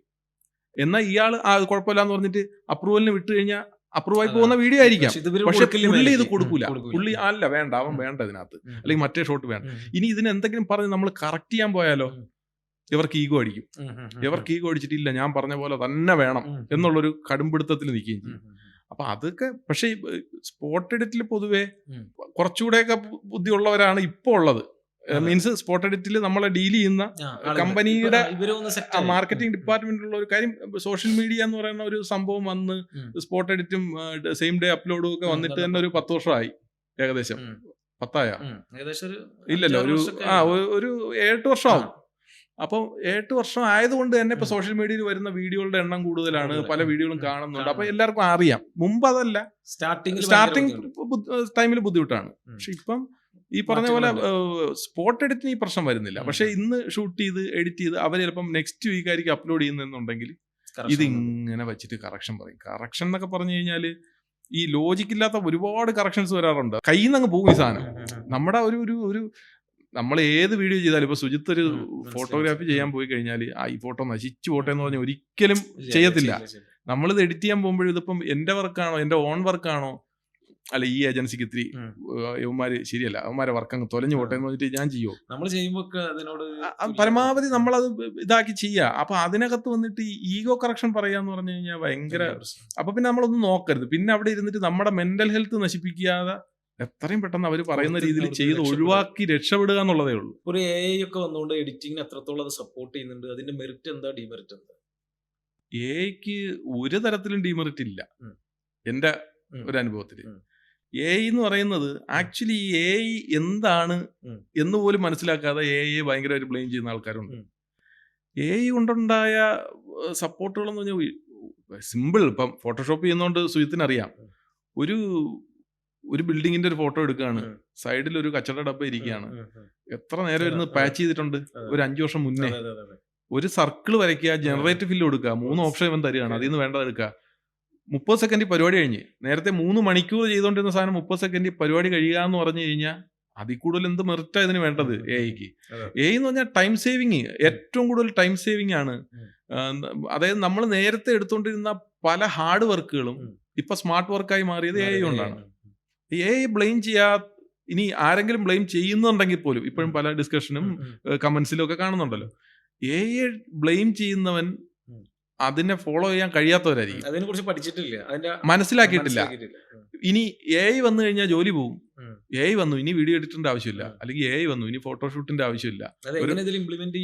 ഈ പ്രൊഡക്റ്റ് ഷൂട്ടൊക്കെ ചില AI പ്രൊഡക്റ്റ് ഷൂട്ട് ക്രിയേറ്റ് ചെയ്യുന്ന വീഡിയോകളൊക്കെ കാണുമല്ലോ. അപ്പൊ AI വന്നു, അപ്പൊ ഫോട്ടോഗ്രാഫറുടെ പണി പോയി. എങ്ങനെയാ പോണത്? AI എന്ന് പറയുന്നത് ഞാൻ മനസ്സിലാക്കിയിട്ടൊരു, നമ്മുടെ നാട്ടിൽ കൂപ്പെന്ന് പറയും, നിങ്ങളവിടെ പറയൂ, ഈ തടി കൂപ്പ്, കൂപ്പിലെ ആനയാണ് AI എന്ന് പറയുന്നത്. അപ്പൊ AI വരുമ്പോ കുറെ മല്ലന്മാരുടെ ജോലി പോകും, ഈ തടി ചുമന്നുകൊണ്ട് വരുന്നവരുടെ ജോലി പോകും. ആന രാവിലെ കുളിച്ചൊരുങ്ങി ഇന്ന് പോയി തടി പിടിച്ചേക്കാന്ന് പറഞ്ഞ് പോകത്തില്ല. ആനയെ ട്രെയിൻ ചെയ്ത് ഇത് ചെയ്യിക്കാൻ ഒരു 3 മാസ്റ്റർ വേണം. അപ്പം ഇത് തന്നെയാണ് AI-യും. ഇപ്പൊ ഇതെല്ലാം ഓപ്പറേറ്റ് ചെയ്യാൻ ഒരു മാൻ പവർ അവിടെ വേണം. അതില് മാസ്റ്റർ ആയിട്ടുള്ള ഒരാൾ വേണം, അല്ലാതെ ആരെങ്കിലും പോരാ. അപ്പൊ AI എന്ന് പറയുന്നത് ഒറ്റയ്ക്ക് ഒന്നും ചെയ്യില്ല. ഞാൻ മനസ്സിലാക്കിയതാണ്, ഇതൊരു ഒഫീഷ്യൽ തിയറി ഒന്നുമല്ല പറയണത്. AI ഒറ്റയ്ക്ക് ഒന്നും ചെയ്യത്തില്ല. AI കൊണ്ടത് ചെയ്യിക്കാൻ കപ്പാസിറ്റി ഉള്ള ഒരാൾ വേണം. അപ്പൊ എന്താണ്, നിങ്ങളും കൂടെ പുതിയ വരുന്ന AI ടെക്നോളജി പഠിക്കുക, അതിന്റെ ഒപ്പം നിൽക്കുക. സിമ്പിളായിട്ട് പറയാം, മുമ്പ് നമ്മളൊക്കെ എഡിറ്റിംഗ് തുടങ്ങുന്ന സമയത്ത് ക്യാപ്ചർ കാർഡ് വെച്ച് ക്യാപ്ചർ ചെയ്ത് കൊണ്ടുവന്ന് ഒരു ലെയറിന്റെ മുകളിൽ ഒരു ലെയറും കൂടെ ഇട്ട് കഴിഞ്ഞാൽ സിസ്റ്റം വേണ്ടങ്ങ് നിൽക്കുവാണ്. പിന്നെ ഹാർഡ് ഡിസ്ക് ഒക്കെ ഊരി മറ്റേ ഇതൊക്കെ ഇട്ട് തുടച്ച്, ആ കാലഘട്ടത്തിൽ നിന്ന് 60 ലെയറൊക്കെ ഇട്ടാലും ഒരു പ്രശ്നമില്ലാതെ സിസ്റ്റം ഓടിപ്പോകുന്ന ഒരു കാലഘട്ടം ആയിക്കഴിഞ്ഞു. 2 ലെയർ പോലും ഇടാൻ പറ്റാത്ത, അല്ലെങ്കിൽ ഒരു ഇമേജ് കൊണ്ടിടണം, അതൊരു ഫോട്ടോഷോപ്പിൽ ചെയ്ത് ലെയർ ക്രിയേറ്റ് ചെയ്ത് PNG ഒന്നും എടുക്കാത്തൊരു കാലം ഉണ്ടായിരുന്നു എഡിറ്റിങ്ങിൽ. ആ കാലഘട്ടത്തിൽ നിന്ന് ഇപ്പം എന്താണ് ഇപ്പം മൂവ് ചെയ്യുന്ന ഒരു വീഡിയോയിൽ നിന്ന് പോലും ഒരാളെ റിമൂവ് ചെയ്യാന്ന് പറയുന്നത് പണ്ടത്തെ റോട്ടോസ്കോപ്പി എന്നൊക്കെ പറഞ്ഞിങ്ങനെ നമ്മളെ പേടിച്ചിരുന്ന ഒരു സാധനത്തിൽ നിന്ന് മാറിയിട്ട് ഒറ്റ ക്ലിക്കിൽ റിമൂവ് ചെയ്യാൻ പറ്റുന്ന ഒരു ഓപ്ഷനിലോട്ട് എത്തിയെങ്കിൽ അതെങ്ങനെയാ മോശമാവണത്? അതിനെ ഉപയോഗിക്കാൻ അറിഞ്ഞിരിക്കണം. ഇപ്പം ഏറ്റവും ലേറ്റസ്റ്റ് ഇപ്പം ഫൈനൽ FCPയിൽ വന്നൊരു 1-2 അപ്ഡേറ്റ് ഉണ്ട്. ഒന്ന് ഇപ്പം മലയാളം സപ്പോർട്ട് ചെയ്യുമെന്ന് എനിക്കറിയില്ല. ഇപ്പം നമ്മുടെ ഈ പോഡ്കാസ്റ്റ് ഇംഗ്ലീഷിലാണെന്ന് കരുതുക, ഇതിനൊരു ഡയറക്ടറുണ്ട്, ഇതെല്ലാം ട്രാൻസ്ക്രൈബ് ചെയ്ത് പോകുന്നുണ്ട്, അല്ലെങ്കിൽ അവൻ ഇത് കേട്ട് പോകുന്നുണ്ട്, ഡയറക്ടർ കേട്ട് പോകുന്നുണ്ട്. അപ്പോൾ ഇത് റീല് കട്ട് ചെയ്യാൻ വേണ്ടിയിട്ട് നമുക്ക് ഇന്ന പോർഷൻ തൊട്ട് ഇന്ന പോർഷൻ തൊട്ട് വരെ എടുക്കാം എന്ന് പറഞ്ഞിട്ട് എഡിറ്റർക്ക് കൊടുക്കുക. ഇന്ന ഡയലോഗ് തൊട്ട് അല്ലെങ്കിൽ ഇന്ന വേർഡ് അവൻ പറയുന്നുണ്ട്, ആ വേർഡ് തൊട്ട് ഈ വേർഡ് വരെയുള്ള പോർഷൻ എടുത്തോന്ന് പറയാം. നേരത്തെ എന്താ ഓപ്ഷൻ? നമ്മൾ ഇരുന്ന് ഈ അരമണിക്കൂർ വീഡിയോയും കേട്ട് നോക്കണം, ഒന്ന് ഈ OneXെങ്കിലോട്ട് കേട്ട് നോക്കണം. ഇപ്പൊ ആ വേർഡ് മാത്രം ടൈപ്പ് ചെയ്ത് കൊടുത്താൽ മതി, കിട്ടും. സിമ്പിൾ.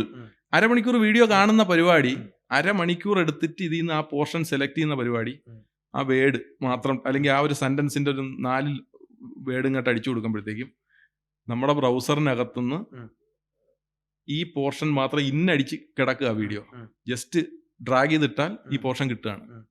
അപ്പൊ അത് എന്ന് പറയുന്നത് അരമണിക്കൂർ കൊണ്ട് നീ ചെയ്യേണ്ട പരിപാടി 30 സെക്കൻഡിൽ അവൻ ചെയ്തു തരിക എന്ന് പറഞ്ഞാൽ ടൈം സേവിംഗ് ആണ്. സ്മാർട്ടായി. നേരത്തെ ചെയ്തുകൊണ്ടിരുന്ന ഹാർഡ് വർക്ക് സ്മാർട്ടായി. ബീറ്റ് ഡിറ്റക്ഷൻ എന്ന് പറഞ്ഞൊരു പരിപാടി, അത് നേരത്തെ ക്യാപ് കട്ടിലൊക്കെ ഉണ്ട്, ഫൈനൽ കട്ടിൽ വന്നിട്ടുണ്ട്. നമ്മൾ പൊതുവെ ഹൈലൈറ്റ്സ് ചെയ്യാൻ എടുക്കുന്ന ഒരു മ്യൂസിക് ചിലപ്പോൾ 2 മിനിറ്റോ 2.5 മിനിറ്റോ ഉള്ളതായിരിക്കും. നമുക്ക് 50 സെക്കൻഡ് മതി. തീരെ പ്രൊഫഷണൽ അല്ലാത്തൊരു മെത്തേഡാണ് പലരും ഇപ്പോഴും ചെയ്യുന്നത് ഞാൻ കണ്ടിട്ടുണ്ട്. വീഡിയോ ഇങ്ങനെ എഡിറ്റ് ചെയ്ത് ആ മ്യൂസിക് വലിച്ചിട്ടു, ആ സ്റ്റാർട്ടിങ് തൊട്ട് ഇങ്ങനെ എഡിറ്റ് ചെയ്ത് പോകുന്നു. വീഡിയോ എഡിറ്റ് തീരുന്ന ഭാഗത്ത് കട്ട് ചെയ്തിട്ട് ഒരു ഫെയ്ഡ് അങ്ങ് ഇട്ട് കൊടുക്കും. ഏറ്റവും മോശം പരിപാടിയാണ്. ഒരു മ്യൂസിക്കിനെ ജഡ്ജ് ചെയ്യാനോ അല്ലെങ്കിൽ ഞാൻ ചെയ്യുന്ന മ്യൂസിക്കിനെ എഡിറ്റ് ചെയ്യും ആദ്യം. 2.5 മിനിറ്റുള്ള മ്യൂസിക് ആണെങ്കിൽ ടൈം ലൈനിൽ എടുത്തിട്ട് ഇങ്ങനെ കേട്ട് വന്ന് ഇങ്ങനെ ചെറിയൊരു ഗ്രാജുവൽ ആയിട്ട് ഇങ്ങനെ അപ്പ് ചെയ്തു, കട്ട് ചെയ്തു, എന്നിട്ട് അതിന്റെ അടുത്തൊരു പോർഷൻ ഞാൻ മ്യൂസിക്കിൽ നിന്ന് എവിടെ നിന്ന് തപ്പിയിട്ട് വീഡിയോ എഡിറ്റ് ചെയ്യുന്ന പോലെ തന്നെ ഓഡിയോ കൊണ്ടുവച്ചിട്ട് ഇങ്ങനെ ബിൽഡ് ചെയ്ത് ഒരു 5 കട്ട്സ് എങ്കിലും കാണും. എൻ്റെ ഒരു 2.5 മിനിറ്റ് മ്യൂസിക്കിന് ഒരു 5 എടുത്ത്. അപ്പം ഇടയ്ക്ക് അപ്ലിഫ്റ്റ് വന്നു, ഇടയ്ക്ക് സൈലന്റ് വന്നു, ഇടയ്ക്ക് ആംബിയൻസ് കയറ്റാൻ പറ്റുന്ന ഒരു സാധനമായി. അങ്ങനെ മ്യൂസിക്കിനെ കട്ട് ചെയ്യും. ഇത് നല്ല ടൈം എടുത്തുകൊണ്ടിരുന്ന ഒരു പ്രോസസ്സാണ് നേരത്തെ. കാര്യം ഗ്രാഫ് മാത്രമേ നമ്മൾ കാണുന്നുള്ളൂ, പിന്നെ കേൾക്കുന്ന ഒരു സെൻസ്, മ്യൂസിക് സെൻസ് വെച്ചിട്ട് അത് കട്ട് ചെയ്തുകൊണ്ട്. ഇപ്പൊ ബീറ്റ് ഡിറ്റക്ഷൻ വന്നപ്പോഴത്തേക്കും ജസ്റ്റ് ആ റൈറ്റ് ക്ലിക്ക് ചെയ്ത് ബീറ്റ് ഡിറ്റക്ഷൻ കൊടുത്തു കഴിഞ്ഞാൽ ഇങ്ങനെ ലൈൻ വരും. ഓരോ ബീറ്റിനും ലൈൻ, ചെറിയ ഡോട്ടഡ് ലൈൻ, കുറച്ചുകൂടെ ബീറ്റ് ചേഞ്ച് വരുന്നിടത്ത് ഒരു തിക്ക് ലൈൻ, പിന്നെ ഫുൾ ഇവരുടെ മ്യൂസിക്കിന്റെ സ്റ്റൈലേ മാറുന്നിടത്ത് കുറച്ചുകൂടെ വലിയ തിക്കായിട്ടുള്ള ലൈൻ. ഇത് കാണുമ്പോൾ തന്നെ മ്യൂസിക് അറിയാം. നമ്മൾ കേക്ക് പോലും ചെയ്യാതെ ഈ വലിയ ലൈനിന്റെ ഒരെണ്ണത്തിൽ കട്ട് ചെയ്തു, ഇടയ്ക്കൊന്നൊരു വലിയ ലൈൻ കട്ട് ചെയ്തു, കൊണ്ടുവന്ന് അടുപ്പിച്ച് കഴിഞ്ഞാൽ മ്യൂസിക് അടിക്കത്തില്ല. ക്ലിപ്പ് ഇടാനും പ്രത്യേകിച്ച് ഹൈലൈറ്റ്സ് വീഡിയോകൾ എപ്പോഴും ബീറ്റ് ഇങ്ങനെ ടക് ടക് ടക് ടക് ഇങ്ങനെ പോകുന്ന സാധനമാണ്. കറക്റ്റ് ബീറ്റ് അവിടെ എത്തുമ്പോൾ നമ്മളെ മാഗ്നറ്റിക് പോലെ പിടിക്കും മ്യൂസിക്. ഭയങ്കര ഈസിയാണ് ഇത് എഡിറ്റ് ചെയ്യാൻ. അപ്പോൾ ഒരു മ്യൂസിക്കിനെ എടുത്തു വെച്ച് നമുക്ക് വേണ്ട ഒരു ടൈമിലേക്ക് കൊണ്ടുവന്ന് എഡിറ്റ് ചെയ്ത് കട്ട് ചെയ്തു. ആ ബീറ്റിനനുസരിച്ച് ക്ലിപ്പുകൾ ഓൾറെഡി ഞാൻ റഫ് കട്ട് ചെയ്ത് വെച്ചിരുന്ന ക്ലിപ്പുകളായിരിക്കുമല്ലോ ഇതിലേക്ക് വലിച്ചിരുന്നത്. ആ ബീറ്റ് ഇങ്ങനെ കേട്ട് അവിടെ പോസ് ചെയ്ത് ഇങ്ങനെ അടുപ്പിക്കേണ്ട പരിപാടിയില്ല. ക്ലിപ്പ് ഇങ്ങോട്ട് ഇടുക, ആ ബീറ്റിന്റെ അവിടെ നിന്ന് കട്ട് ചെയ്ത് കളയുക, അടുത്തെടുക്കുക. അപ്പോൾ എങ്ങനെ നോക്കിയാലും ഒരു ഹൈലൈറ്റ്സ് വീഡിയോ ചെയ്യുന്നതിൽ 1 മണിക്കൂറിന് മേലെ ലാഭം ഈ 2 അപ്ഡേറ്റ് കൊണ്ട്, ഈ ബീറ്റ് ഡിറ്റക്ഷൻ കൊണ്ട് മാത്രം കിട്ടുമോ. ഒരു പോഡ്കാസ്റ്റോ അല്ലെങ്കിൽ ഒരു ഇന്റർവ്യൂയോ പോലുള്ള വീഡിയോ ചെയ്യുമ്പോഴത്തേക്കും നമ്മൾ ഏറ്റവും കൂടുതൽ ടൈം വേസ്റ്റ് ആക്കുന്നത് ഈ ക്ലയന്റ് പറഞ്ഞ പോർഷൻസ് തപ്പിയെടുക്കാനാണ്. ഒരു 15 മിനിറ്റ് കൊണ്ട് ആ പരിപാടി കഴിയും. ചിലപ്പോൾ ഒരു 4-5 മണിക്കൂർ ഇരിക്കേണ്ട കേസാണ്. AI എന്ന് പറയുന്നത് ബെസ്റ്റ്. പക്ഷെ നമ്മുടെ വീഡിയോ എഡിറ്റേഴ്സിലുള്ള ഒരു പ്രശ്നം, AI എന്ന് പറയുന്നത് ഹിക്സ്ഫീൽഡ് മാത്രമാണെന്ന് കരുതുന്ന ഒരു വിഭാഗം ആൾക്കാരുണ്ട്. അല്ല, അത് ഹിക്സ്ഫീൽഡ് മാത്രമാണ് AI എന്നാ ധരിക്കുന്നത്. AI എന്ന് പറയുന്നത് ഫോട്ടോഷോപ്പിലെ ജനറേറ്റീവ് ഫില്ലും AI ആണ്, ഈ ബീറ്റ് ഡിറ്റക്ഷനും AI ആണ്. റോട്ടോ ആഫ്റ്റർ എഫക്ട്സ് മാത്രം അവൈലബിൾ ആയിരുന്ന ഒരു സംഗതിയാണ്. FCPയിലുണ്ടല്ലോ, ഇപ്പം പ്രീമിയറിൽ വന്നല്ലോ. ഒറ്റ ക്ലിക്കിൽ ഇപ്പം ഗ്രീൻ സ്ക്രീനോ ഒന്നും വേണ്ടല്ലോ, ഡെപ്ത് ഓഫ് ഫീൽഡ് വേണമെന്ന് മാത്രമേ ഉള്ളൂ. സെലക്ട് ചെയ്ത് കൊടുക്കുക, അനലൈസ് കൊടുക്കുക, ഡും, പരിപാടി കഴിഞ്ഞ്. അപ്പം ഇത്ര ഈസിയാക്കി സാധനം കൊണ്ടുവരികയാണ്. ഇതെല്ലാം AI ആണ്. അത് മനസ്സിലാക്കാതെ ഒരു ക്ലിപ്പ് എടുത്തിട്ട് ഇവിടെ നിന്ന് ഇങ്ങനെ കറങ്ങിപ്പോയി വെള്ളത്തിന്റെ അടിയിൽ കൂടെ കറങ്ങി പൊട്ടിത്തെറിച്ച് ഇങ്ങനെ വന്ന് വീഴുന്ന ഒരു ഹിക്സ്ഫീൽഡ് പരിപാടിയുണ്ട് ക്ലിങ്ങിലൊക്കെ ചെയ്യുന്നത്. ഇതാണ് AI. ഇത് മാത്രമാണ് AI എന്ന് കരുതുന്ന ഒരു ടീമുണ്ട്. അത് തെറ്റാണ്. AI ഒരുപാടുണ്ട്. നമ്മളിപ്പോൾ ചെയ്തുകൊണ്ടിരിക്കുന്ന പല സംഭവങ്ങളും AI വന്നത് കൊണ്ട് ഈസി ആയതാണ്. ഈ ഈസി മെത്തേഡ് ഉള്ളത് കൊണ്ട് ഞങ്ങളൊക്കെ പണ്ട് പഴയ ടേപ്പിൽ ചെയ്തു വന്നവരാണ് എന്നൊക്കെ പറഞ്ഞ് മാറി ഇരുന്നിട്ട് മറ്റേ പെരുമ പറയുന്നതിൽ ഒരു കാര്യമില്ല. ഈ AI അഡാപ്റ്റ് ചെയ്യാതെ നീ പണ്ടിരുന്ന് ടേപ്പ് ചെയ്ത കഥ പറഞ്ഞിട്ട് ഒരു കാര്യമില്ല. സസ്റ്റെയിൻ ചെയ്ത് നിലനിന്ന് പോകണമെന്നുണ്ടെങ്കിൽ വരുന്ന ട്രെൻഡുകളെല്ലാം ഫോളോ ചെയ്യുക. പിന്നെ ഇത് എങ്ങനെ ഉപയോഗിക്കണം, എവിടെ ഉപയോഗിക്കണം എന്നുള്ളതുണ്ട്. എനിക്കിത് അറിയാം എന്ന് കരുതിയിട്ട് ഞാൻ കൈ കിട്ടിയ എല്ലാ വർക്കിലും വാരി ഇത് ഇട്ട് കൊടുക്കുന്നത് നല്ല പരിപാടിയേ അല്ല. ഇപ്പൊ ഇന്നലെ ഞാൻ ഒരു വർക്ക് ചെയ്തു, അതില് 1-2 സ്ഥലങ്ങൾ, അതായത് കുറച്ച് ബ്യൂട്ടി ഷോട്ടുകൾ കിട്ടിയില്ല. ഒരു ഇഫ്താർ ബോക്സുകൾ ഡിസ്ട്രിബ്യൂട്ട് ചെയ്യുന്ന ഒരു പരിപാടിയാണ്. അതിൽ നല്ലൊരു ഇഫ്താർ ബോക്സ് ഇങ്ങനെ ഇരിക്കുന്നു, പുറകിലൊരു UAE ഫ്ലാഗ് ഉണ്ട്, അത് നല്ലൊരു സാധനം. പക്ഷെ അങ്ങനെ ഒരു വീഡിയോ ക്ലിപ്പ് ഇല്ല. വീഡിയോ ക്ലിപ്പ് വളരെ അമച്ചറായിട്ട് എടുത്ത കുറേ ക്ലിപ്പുകൾ മാത്രമേ ഉള്ളൂ. ഒരു ഗവൺമെന്റ് ഓർഗനൈസേഷൻ്റെ. അപ്പോൾ ഈ ക്ലിപ്പ് തന്നു, ഫോട്ടോ കൂടെ ഒന്ന് ആഡ് ചെയ്യാൻ പറ്റും, നല്ല ഫോട്ടോ ആണോ ഒന്ന് ആഡ് ചെയ്യാൻ പറ്റുമെന്ന് വെച്ച് ഞാൻ നേരെ അതെടുത്തിട്ട് ഹിക്സ് ഫീൽഡിൽ ഇടുന്നു. എനിക്ക് ഈ ഫ്ലാഗ് ഒന്ന് ചെറിയ സട്ടൽ മൂവ്മെന്റ് ഫ്ലാഗിന് വേണം, ക്യാമറ ചെറിയൊരു സൂമിൻ, ഒരു കാൻഡിഡ് സൂമിൻ ഫീൽ വേണം എന്ന് പറഞ്ഞ് അടിച്ചു കൊടുക്കുന്നു, സാധനം കിട്ടുന്നു. അത് വീഡിയോ അല്ലാന്ന് ഒരാൾക്കും തോന്നത്തില്ല. അതേസമയം ഇതിങ്ങനെ കറങ്ങി വന്ന് ഫ്ലാഗിന്റെ മുകളിൽ കൂടെ പോയി പൊട്ടിത്തെറിച്ച് അവിടെ ബോക്സ് വിരിഞ്ഞ് വന്ന് അത് ലോജിക്കാണ്. അത് എവിടെ ഉപയോഗിക്കണം എന്നുള്ളത്. ഹിക്സ് ഫീൽഡ് വളരെ ഈസിയാണ്. സ്റ്റിൽ പിക്ചറിനെ വീഡിയോ ഒരാൾക്കും മനസ്സിലാവാത്ത രീതിയിൽ വീഡിയോ. ഒരു മാസം മുന്നേ ഒരു കോൺഫറൻസ് ചെയ്തപ്പോൾ ആ കമ്പനിയുടെ ഒരു പ്രധാനപ്പെട്ട ഒരാള്, പുള്ളി അങ്ങനെ വീഡിയോയിലോട്ടൊന്നും വരുന്ന ഒരാളല്ല, ഹൈലൈറ്റ്സ് എല്ലാം ചെയ്ത് കഴിഞ്ഞ് പുള്ളി ഇല്ല. അബദ്ധത്തിലെന്ന് പറയാം, ഫോട്ടോഗ്രാഫറുടെ കയ്യിൽ ഒരു ഫോട്ടോ ഉണ്ടായിരുന്നു. ഓഡിയൻസിന്റെ ഇടയിൽ ഇയാൾ ഇങ്ങനെ ഇരിക്കുന്ന ഒരു ഫോട്ടോ ഉണ്ടായിരുന്നു. അപ്പോൾ വീഡിയോ എഡിറ്റ് ചെയ്ത് കൊടുത്തപ്പോൾ അവർ പറഞ്ഞു, നമ്മുടെ ആള് ഈ കക്ഷിയെ കണ്ടില്ലല്ലോ, ഫോട്ടോയിൽ ഉണ്ടായിരുന്നല്ലോ, വീഡിയോയിൽ കണ്ടില്ലല്ലോ എന്ന് പറഞ്ഞു. അപ്പോൾ തന്നെ അത് നമുക്ക് കിട്ടിയില്ല എന്നല്ല പറയണം. ഇപ്പം നോക്കട്ടെ, ഉണ്ടാവും, ഫുട്ടേജ് ഉണ്ടാവും, ഒന്ന് ചെക്ക് ചെയ്യട്ടെ എന്ന് പറഞ്ഞിട്ട് ഈ ഫോട്ടോയെ തന്നെ എടുത്തിട്ട് ഹിക്സ് ഫീൽഡ് ഇട്ടിട്ട് ഒന്ന് ലൈവാക്കി തരാൻ പറഞ്ഞു. ചെറിയൊരു പ്രോംപ്റ്റേ ഉള്ളൂ, വലിയ പ്രോംപ്റ്റ് ഒന്നും ഇല്ല. ഈ സാധനം ഒന്ന് ലൈവാക്കി തരിക, ആള് ഇങ്ങനെ ഒരു കോൺഫറൻസ് കേട്ടിരിക്കുന്ന ഒരു ഫീല് കൊണ്ടുവരാന്ന് പറഞ്ഞപ്പോൾ സാധനം അങ്ങോട്ട് ഇട്ട് കൊടുക്കുന്നു. ആള് ഇങ്ങനെ ഇരിക്കുന്ന ഒരു സാധനം കിട്ടി, എടുത്തിട്ടു, പരിപാടി കഴിഞ്ഞു. സിമ്പിളായിട്ട് പരിഹരിച്ചു. അപ്പൊ അങ്ങനെയും ഉപയോഗിക്കാം, ഹിക്സ് ഫീൽഡിനെ അങ്ങനെയും ഉപയോഗിക്കാം. ഹിക്സ് ഫീൽഡ് ഈ കയോസിന് മാത്രമല്ല ഹിക്സ് ഫീൽഡ് ഉപയോഗിക്കുന്നത്. ഞങ്ങൾക്കും അങ്ങനെ ഇപ്പൊ ഒരു റീസെന്റ് ഒരു അനുഭവം ഉണ്ടായി. അതായത് ഒരു കൊമേഴ്ഷ്യൽ ആഡാണ്, അതിലൊരു പയ്യൊരു ഷാൾ ഇട്ടിട്ടുണ്ട്. അപ്പൊ ഷൂട്ട് ചെയ്യുന്ന സമയത്ത് ഞാൻ ചോദിച്ചു, ആ ഷാള് ഇതിപ്പോ അത് ഷൂട്ട് ചെയ്യുന്ന നാഷണലിന്റെ സമയത്താണ്, ഇത് നമ്മൾ ഔട്ട് പോവത് നാഷണൽ ഡേ കഴിഞ്ഞിട്ടാവും, അപ്പൊ ഈ ഷാളിന് ഇവിടെ പ്രസക്തി ഇല്ല എന്ന് ഞാൻ പറഞ്ഞു. ഈ പറഞ്ഞ പോലെ സോഷ്യൽ മീഡിയ ആളുകൾ പറഞ്ഞു അത് പ്രശ്നമില്ല എന്ന് പറഞ്ഞു. അങ്ങനെ ഈ വർക്ക് കറക്ഷൻ ഒക്കെ ആയിട്ട് നാളെ ആ സ്പെഷ്യൽ ഡേക്ക് വേണ്ടി ഷൂട്ട് ചെയ്താണ്. ആ സ്പെഷ്യൽ ഡേ ആണ്, ഇന്ന് രാത്രി 12 മണിക്ക് വരുന്ന ആ ഷാള് വായിക്കണം. ആ ഷാള ഒരു കുട്ടിയുടെ ആ ഷാളാച്ച കുറച്ച് ലെങ്ത് ഉണ്ട്. ഇനി അവിടെ വേറൊരാള് വന്നിട്ട് ഈ പറഞ്ഞ ഒരു കുട്ടി ഇങ്ങനെ ഇരിക്കുന്ന അങ്ങനത്തെ ഒക്കെ ചെയ്യുന്നത്. അപ്പോ എന്താണ് ഈ പറഞ്ഞ മാതിരി അത് ഉപയോഗിച്ച് മായ്ച്ചു കൊടുത്തു. വൃത്തിയായിട്ട് നീറ്റായിട്ട് അങ്ങനെ അറിയില്ല, പക്ഷെ നമുക്ക് മനസ്സിലാവും. മിനിമം ഒരു 3000 dirhams സ്പെൻഡ് ചെയ്ത് VFX ആർട്ടിസ്റ്റിനെ കൊണ്ട് ചെയ്യിച്ചെടുക്കേണ്ട ഒരു പരിപാടിയാണ് 120 രൂപയുടെ സബ്സ്ക്രിപ്ഷനിൽ കഴിഞ്ഞത് ഒരു 5 മിനിറ്റ് കൊണ്ട് കഴിയുന്നത്. അതെ, അതാ സമയം നോക്കണം, നാളെ നേരം വെളുത്താല്. അപ്പൊ ഇതിനെ കുറ്റം പറയുന്ന ഒരുപാട് പേരുണ്ട്. AI വന്നു, അതാണ് ഇതാണ്. ഒരിക്കലും അല്ല. നമ്മുടെ ടൈം സേവിങ് ആണ്, ക്വാളിറ്റി ഔട്ട് വളരെ ഈസി ആയിട്ട് കൊടുക്കാൻ. നേരത്തെ ഒരു VFX നമ്മളൊരു സ്പോട്ട് എഡിറ്റ് ചെയ്യുന്ന ഒരു വീഡിയോക്കകത്ത് ഒരു VFX ചെയ്യാന്ന് പറയുന്നത് സങ്കല്പിക്കാൻ പറ്റാത്തൊരു കാലമായിരുന്നു. ആ സ്ഥലത്ത് ഞെട്ടിക്കുന്ന VFX ആണ് ഈ ഹിക്സ് ഫീൽഡ് വഴി കൊണ്ടുവരുന്നത്. പക്ഷെ അത് ഉപയോഗിക്കുന്നത് ലിമിറ്റഡ് ആയിട്ട് ഉപയോഗിച്ചാൽ അത്രയും ബ്യൂട്ടിഫുൾ ആയിരിക്കും.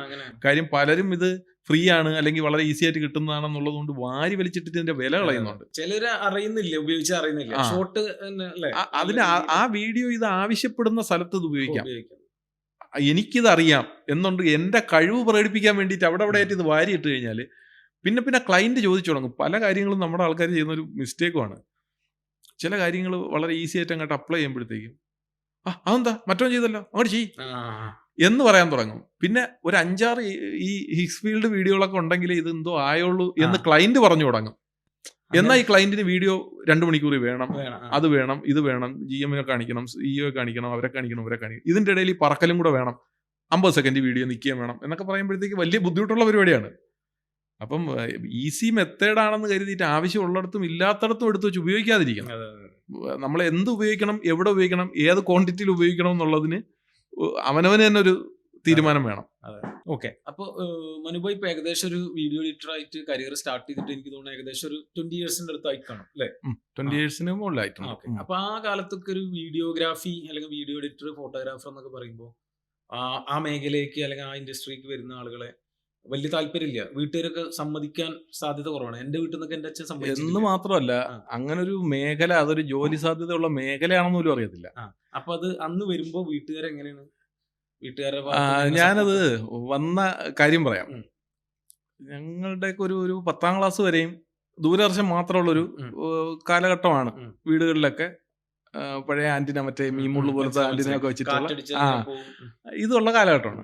അന്ന് സാറ്റലൈറ്റ് ചാനലുകളുണ്ട്, ഏഷ്യാനെറ്റ് ഉണ്ട്, സൂര്യ TV ഉണ്ട്, കൈരളി ഉണ്ട്, 3 ചാനലേ ഉള്ളൂ.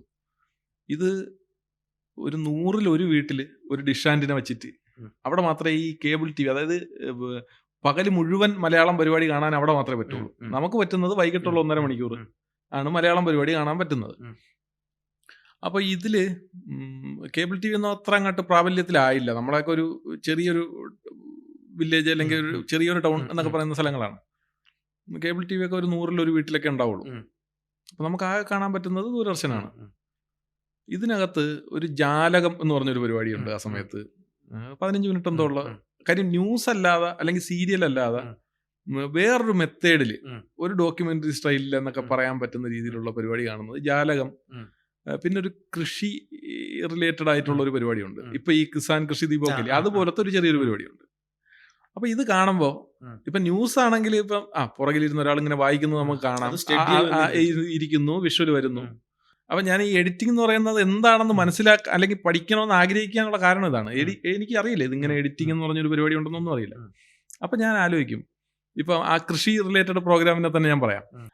നമ്മൾ വാഴ നടാനായി കന്നുകൾ ശേഖരിക്കുന്നു എന്ന് പറയുമ്പോൾ കുറെ കന്നുകൾ കൂട്ടിയിട്ടിരിക്കുന്നു, അതിൽ നിന്ന് ഇങ്ങനെ കന്നുകൾ ഇങ്ങനെ എടുക്കുന്ന ഒരാളുടെ വിഷ്വല്. ഇതിനെ ഇത്ര അടി വ്യാസത്തിലുള്ള കുഴിയെടുത്ത് എന്ന് പറയുമ്പോൾ ആ കുഴി ഒഴിക്കുന്നത്. അപ്പൊ എന്റെ ധാരണ എന്താണ്, ഈ കന്നെടുക്കുന്നതിന്റെ തൊട്ടിപ്പുറത്ത് ആ ഷൂട്ട് ചെയ്യുമ്പോൾ ക്യാമറയുടെ അടുത്ത് നിന്ന് ഒരാൾ നമ്മൾ ഈ കന്നുകൾ ശേഖരിക്കുന്നു എന്ന് പറയുവാണ്. കുഴി എടുക്കുന്ന സമയത്ത് ഇതിങ്ങനെ പറയണം. അല്ലാതെ ഇതിനൊരു ഡബ്ബിംഗ് എന്നോ അതിനനുസരിച്ച് ഇൻസേർട്ട് ആണെന്നോ ഒന്നും നമുക്കറിയില്ല. ഇങ്ങനെയാണ് എൻ്റെ ആദ്യമായിട്ട് ഞാനിത് ശ്രദ്ധിക്കുന്ന ഒരു പരിപാടി. ഇത് എങ്ങനെയായിരിക്കും, അപ്പൊ ഇത്രയും ഇതായിരിക്കും. അതൊരു ഹൈസ്കൂളിലൊക്കെ പഠിക്കുന്ന സമയത്ത്. അപ്പം ഈ TV-യിൽ വരുന്ന ഈ പരിപാടികൾ കണ്ടിട്ട് തന്നെയാണ്, അത് വളരെ ലിമിറ്റഡ് ആയിട്ടുള്ള പരിപാടികളിൽ നിന്നാണ് ഇതെങ്ങനെയായിരിക്കും ഷൂട്ടിംഗ്. ഇപ്പൊ നമ്മൾ കല്യാണത്തിനൊക്കെ കണ്ടിട്ടുണ്ട്, ക്യാമറ പരിപാടി കണ്ടിട്ടുണ്ട്. അല്ലാതെ ഇത് വേറൊരു പ്രൊസീജിയർ ആണല്ലോ, ഇത് വേറെ പ്രോസസ്സ് മൊത്തത്തിൽ വേറെ ആണല്ലോ. നമ്മൾ കല്യാണം കാണുന്ന ഷൂട്ട് ചെയ്യുന്നത് കാണുന്നുണ്ട്, ആ കാസറ്റ് ഇട്ട് നമ്മൾ VCR ഇട്ട് കാണുന്നുണ്ട്. അതല്ലല്ലോ ഈ മെത്തേഡ് എന്നുള്ളൊരു ചിന്തയെന്നാണ് ഇതെന്താണെന്ന് അറിയാൻ കൂടുതൽ ആഗ്രഹിക്കുന്നത്. നെറ്റില്ല, വേറെ ഇതുമായി റിലേറ്റഡ് ആയിട്ടുള്ള പബ്ലിക്കേഷൻസ് ഒന്നുമില്ല. അപ്പോൾ ഇത് ചോദിക്കാൻ പറ്റിയ ആരുമില്ല. അങ്ങനെ പോയിക്കൊണ്ടിരിക്കുന്നു. പിന്നീട് എന്ന് പറഞ്ഞാൽ ഞാൻ +2 ആയ സമയത്ത് ഫാദർ ഗൾഫിലായിരുന്നു. പുള്ളി ഒരു കമ്പ്യൂട്ടർ കൊണ്ടുവന്നു. എനിക്ക് തോന്നുന്നു നമ്മുടെ പഞ്ചായത്തിലെ തന്നെ ആദ്യത്തെ കമ്പ്യൂട്ടർ ആയിരിക്കും അത്. വളരെ അപൂർവം, 2001 മറ്റോ ആണ്. അന്നൊക്കെ കമ്പ്യൂട്ടർ വളരെ വിരളമായിട്ടുള്ളൊരു കാലമാണ്. അപ്പോൾ അത് കൊണ്ടുവന്നപ്പോഴത്തേക്കും നമ്മുടെ അടുത്ത് തന്നെയുള്ള ഒരു ചേട്ടൻ എന്തോ തിരുവനന്തപുരത്തൊക്കെ പോയി ഫോട്ടോഷോപ്പ് പഠിച്ചൊരു കക്ഷിയുണ്ട്. പുള്ളി പറഞ്ഞു, ആ കമ്പ്യൂട്ടർ പഠിച്ചില്ലേ, ഞാൻ നിങ്ങൾക്ക് ഫോട്ടോഷോപ്പ് പഠിപ്പിച്ചു തരാടാന്ന് പറഞ്ഞു. അങ്ങനെ പുള്ളി തന്നെ ഒരു CD ഒക്കെ, അഡോബിൻ്റെ CD ഒക്കെ കൊണ്ടുവന്ന് ഇൻസ്റ്റാൾ ചെയ്ത് ഫോട്ടോഷോപ്പ് പഠിപ്പിച്ചു. ഫോട്ടോഷോപ്പ് പഠിക്കുമ്പോഴും നമ്മുടെ ഫുൾ കാണുന്ന ഒരു ഫോട്ടോയിൽ നിന്ന് ഒരു സബ്ജക്റ്റിനെ കട്ട് ചെയ്തെടുത്ത് വേറെണ്ണത്തിൽ കൊണ്ടുവന്ന് ഇങ്ങനെ മെർജ് ചെയ്യുന്നതിന് എന്തോ ഭയങ്കര സംഭവമാണ്. ഞാനെന്തോ ആയി എന്ന് ഇത് പഠിച്ചു കഴിഞ്ഞപ്പോൾ ഞാൻ തന്നെ വിചാരിക്കണം ഞാൻ എന്തൊക്കെ ആയെന്ന്. ഇതുപോലും ഇങ്ങനെ ഒരു പ്രൊസീജിയറാണ് നമുക്ക് അറിയാത്തൊരു കാലമാണ്. നമുക്കങ്ങനെ ചെയ്ത് പഠിക്കാൻ പറ്റിയ പിക്ചറൊന്നും കിട്ടുന്നില്ല. അന്ന് നെറ്റൊന്നും ഇല്ലല്ലോ. പുള്ളി ഈ തിരുവനന്തപുരത്ത് പോയി പഠിച്ച സ്ഥലത്തുനിന്ന് CD-യിൽ റൈറ്റ് ചെയ്തുകൊണ്ട് വന്ന കുറച്ച് ഇമേജസ് ഉണ്ട്. ഏതൊക്കെയോ 2-3 സിനിമയുടെ കുറച്ച് സംഭവം എന്തൊക്കെ ആയിട്ട് കുറച്ച് ഇമേജസ് ഉണ്ട്. പിന്നെ നമുക്ക് പറ്റുന്നത് CD, മറ്റേ പവർ DVD-യിൽ CD ഇട്ട് അതിൽ നിന്ന് നല്ല സീൻസ് വരുമ്പോൾ പോസ് ചെയ്തിട്ട് സ്ക്രീൻ ഗ്രാബ് ചെയ്യണ ഒരു പരിപാടിയുണ്ട്. ഒരു പിക്ചറായിട്ട് നമുക്ക് എക്സ്പോർട്ട് ചെയ്യാം. ആ പിക്ചറിനെയാണ് പിന്നെ നമ്മൾ എഡിറ്റ് ചെയ്യാൻ ഫോട്ടോഷോപ്പിൽ കൊണ്ടുവന്ന് എഡിറ്റ് ചെയ്ത് പഠിക്കണതൊക്കെ. അങ്ങനത്തെ ഒരു കാലമായിരുന്നു. പതുക്കെ ചെറിയ ചെറിയ ഡിസൈനിങ്ങും പരിപാടിയൊക്കെ പഠിച്ചു. ഇങ്ങനെയൊക്കെ പൊയ്ക്കൊണ്ടിരിക്കുകയായിരുന്നു. അത് കഴിഞ്ഞ് എന്നെ നിർബന്ധിച്ച് ഫാർമസി ഡിഫാമിന് കൊണ്ട് ചേർത്ത്. എനിക്കാണെങ്കിൽ ഒട്ടും പറ്റുന്നില്ല ഇത് പരിപാടി. പക്ഷേ പിന്നെ അവിടെ നിന്നാണ് ഞാൻ ചാടി, കംപ്ലീറ്റ് ചെയ്തില്ല. അവിടെ നിന്ന് ചാടി പിന്നെ കുറേ അന്വേഷിച്ചു ഇത് പഠിക്കാൻ, എഡിറ്റിംഗ് പഠിക്കാൻ. എഡിറ്റിംഗ് തന്നെയായിരുന്നു എൻ്റെ താല്പര്യം അന്നും. എഡിറ്റിംഗ് എവിടെ പോയി പഠിക്കാം, എങ്ങനെ പഠിക്കാം, ഇതിനെപ്പറ്റി ചോദിക്കാനും ആരുമില്ല. അതേസമയം നിനക്ക് അക്കൗണ്ടൻസി പഠിക്കണം അല്ലെങ്കിൽ നിനക്ക് എന്തെങ്കിലും ഒരു സ്പെഷ്യൽ കോഴ്സ് പഠിക്കണമെങ്കിൽ അതിനെപ്പറ്റി ചോദിക്കാൻ നിന്റെ വില്ലേജിൽ തന്നെ 10 പേരുണ്ടാവും, നിന്നെ ഗൈഡ് ചെയ്യാൻ ആളുണ്ടാവും. എൻ്റെ പഞ്ചായത്തിൽ നിന്ന് ഒരാളും ഇങ്ങനെ കൊമേഴ്ഷ്യൽ എഡിറ്റിങ്ങിലോട്ട് വന്നിട്ടില്ല. അപ്പോൾ വെഡ്ഡിംഗ് ഒക്കെ എഡിറ്റ് ചെയ്യുന്ന ലാബൊക്കെ ഉണ്ടെങ്കിലും ഒരു കൊമേഴ്ഷ്യൽ എഡിറ്റിങ് അല്ലെങ്കിൽ അത് എങ്ങനെയാണ്, എന്ത് പഠിക്കണം, എവിടെ നിന്ന് പഠിക്കണം, ആരെ കോൺടാക്ട് ചെയ്യണം, ഒന്നും അറിയില്ല. അങ്ങനത്തെ ഒരു സമയത്ത് നിന്നാണ് അവസാനം ഞാൻ തന്നെ തിരുവനന്തപുരത്താണ് ഞാൻ ഡിഫാമിന് പഠിച്ചുകൊണ്ടിരുന്ന. ക്ലാസ്സിനൊന്നും കയറാതെ ഇങ്ങനെ കറങ്ങി നടന്ന് തപ്പുക, ഇത് എവിടെ ഉണ്ട് എവിടെ ഉണ്ട്. ഇതിനൊന്നും വേറെ ഷോപ്പുകൾ കണക്ക് ബോർഡൊന്നും വെച്ചിട്ടൊന്നും ഇരിക്കുന്നില്ലല്ലോ ഈ ഇൻസ്റ്റിറ്റ്യൂട്ടുകൾ ഉണ്ടെങ്കിൽ തന്നെ. അവസാനം ഒരിടത്ത് പഠിക്കാൻ കയറി, പഠിച്ച് 1-2 മാസത്തെ ക്ലാസ് കഴിഞ്ഞിട്ട് എനിക്ക് മനസ്സിലായി ഇത് ഞാൻ ഉദ്ദേശിക്കുന്ന പരിപാടിയല്ല ഇവിടെ പഠിപ്പിക്കുന്നത്. കാര്യം എനിക്ക് ഒന്നെന്ന് പറഞ്ഞു കഴിഞ്ഞാൽ ഇപ്പം ലാപ്ടോപ്പ് ഉള്ളവർക്കും എഡിറ്റ് ചെയ്യാം. അന്ന് എഡിറ്റിംഗ് എന്ന് പറയുന്നതിന് പ്രത്യേക സിസ്റ്റം തന്നെ ഉണ്ട്.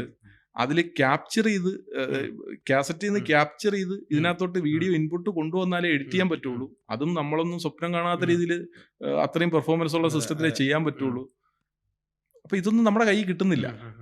പുള്ളി ബോർഡിൽ ഇങ്ങനെ വരച്ചിട്ട് ഇതിൽ ഫയലിൽ ക്ലിക്ക് ചെയ്യുമ്പോൾ ഇത് വരും എന്നൊക്കെ പറയുമ്പോഴത്തേക്ക് ഇത് തിയറി പഠിപ്പിച്ചു, ഇത് ഞാനിത് ഇനി എന്ന് പഠിക്കാനാണൊക്കെ തുടങ്ങി. എനിക്കങ്ങ് വിഷമമായി. ഞാൻ ഇതില്ലല്ലോ പഠിക്കാൻ വന്നത്. അങ്ങനെ ഇരിക്കുമ്പോഴാണ് എൻ്റെ ഒരു ഫ്രണ്ട് ഡിഫാമിന് തന്നെ എൻ്റെ കൂടെ ഉണ്ടായിരുന്നു. ഇപ്പം ന്യൂസ് 18 ചീഫ് ക്യാമറമാനാണ്. അപ്പം അവൻ്റെ ഒരു ബ്രദർ TV പ്രോഗ്രാം ചെയ്യുന്ന ഒരു സ്റ്റുഡിയോയിലാണ്, എഡിറ്ററാണ്. പുള്ളിയെ പരിചയപ്പെടുത്തി. അങ്ങനെ പുള്ളി അതിൻ്റെ അടുത്ത് തന്നെ വേറൊരു സ്റ്റുഡിയോ ഉണ്ട്, എഡിറ്റ് പ്ലസ് എന്ന് പറഞ്ഞിട്ട്. അത്യാവശ്യം സീരിയലുകളും ആൽബം അങ്ങനെയുള്ള TV പ്രോഗ്രാംസ് ചെയ്യുന്ന സ്റ്റുഡിയോ. മറ്റേ വെഡ്ഡിങ് അല്ല, TV പ്രോഗ്രാംസ് ചെയ്യുന്ന ഒരു സ്റ്റുഡിയോ. അങ്ങനെ ഒരു സ്ഥലമുണ്ട്. അങ്ങനെ ഞാൻ അവരുമായിട്ടൊക്കെ ഇടയ്ക്കൊക്കെ പോവുകയും എൻ്റെ ഈ ഫ്രണ്ടുമായിട്ടൊക്കെ ചേർന്ന് അവൻ്റെ കുറച്ച് സുഹൃത്തുക്കളൊക്കെ അവിടെ വർക്ക് ചെയ്യുന്നുണ്ട്. അങ്ങനെയൊക്കെ പോയി ഈ കോഴ്സിനൊപ്പം തന്നെ ഞാൻ പതുക്കെ അവിടെ അങ്ങ് കയറി, അപ്രന്റീസായിട്ട് കയറി. അപ്പോൾ കോഴ്സ് കഴിഞ്ഞിറങ്ങിയപ്പോഴത്തേക്ക് ഞാനൊരു മോശമല്ലാത്ത രീതിയിൽ സ്വന്തമായിട്ടൊരു സംഭവം എഡിറ്റ് ചെയ്ത് ഇറക്കാൻ പറ്റുന്ന ഒരു കപ്പാസിറ്റിയിൽ ഞാൻ എത്തി. പിന്നെ അവിടെ നിന്ന് തന്നെയാണ് ചാനൽ പ്രോഗ്രാംസും TV പ്രോഗ്രാംസും ഒക്കെ ആയിട്ട്. പക്ഷെ അത് ഈ TV പ്രോഗ്രാംസ് എപ്പിസോഡുകളൊക്കെ ചെയ്തു തുടങ്ങിയപ്പോഴത്തേക്ക് ആണ് ഇത് കംപ്ലീറ്റ്ലി ഇത് എന്താണ് പ്രൊസീജിയർ എന്നറിയുന്നത്. VFX ആണെങ്കിലും സൗണ്ട് എഫക്ട്സ് ആണെങ്കിലും എഡിറ്ററുടെ ജോലി എന്താണെന്നും അതിനകത്ത് പിന്നെ മ്യൂസിക് ഡയറക്ടർ വന്ന് ചെയ്യുന്നതും എഫക്ട്സ് എന്ന് പറഞ്ഞൊരു സംഭവം ഉണ്ടായിരുന്നു. അതായത് ഈ ഇടിക്കുന്നതും ഡോർ തുറക്കുന്നതും അത് വേറെ ആളാണ് ചെയ്യുന്നത്. ഡബിങ് വോയിസ് ലിപ്സിങ്ക് ഡബ് ചെയ്യുന്നത് വേറെ ആളാണ്. ഇതെല്ലാം വേറെ ലെയറായിട്ട് വരികയും അപ്പം ഈ പ്രൊസീജിയറും പ്രോസസ്സുകളും മുഴുവൻ പഠിക്കുകയും. അപ്പം അന്ന് അമൃത TV ഒരു ഉദയാമൃതം എന്ന് പറഞ്ഞൊരു പരിപാടി ഉണ്ടായിരുന്നു. ഇത് ഏകദേശം ഒരു 1.5 വർഷത്തോളം ഞാൻ എഡിറ്റ് ചെയ്തിട്ടുണ്ട്. നല്ലൊരു ആ പ്രോഗ്രാമിലാണ് ഈ മൊണ്ടാഷ്. അപ്പം അന്ന് മൊണ്ടാഷ് എഡിറ്റർ സെപ്പറേറ്റ് ആണ്. അതായത് ഇന്ന് നമ്മൾ കാണുന്ന സോഷ്യൽ മീഡിയ ഹൈലൈറ്റ്സ് ആണ് ഈ മൊണ്ടാഷ് എന്ന് പറയുന്ന സാധനം. ചാനലില് പ്രോഗ്രാം എഡിറ്റർ പോലെ തന്നെ മൊണ്ടാഷ് എഡിറ്റർ സെപ്പറേറ്റർ ആണ്.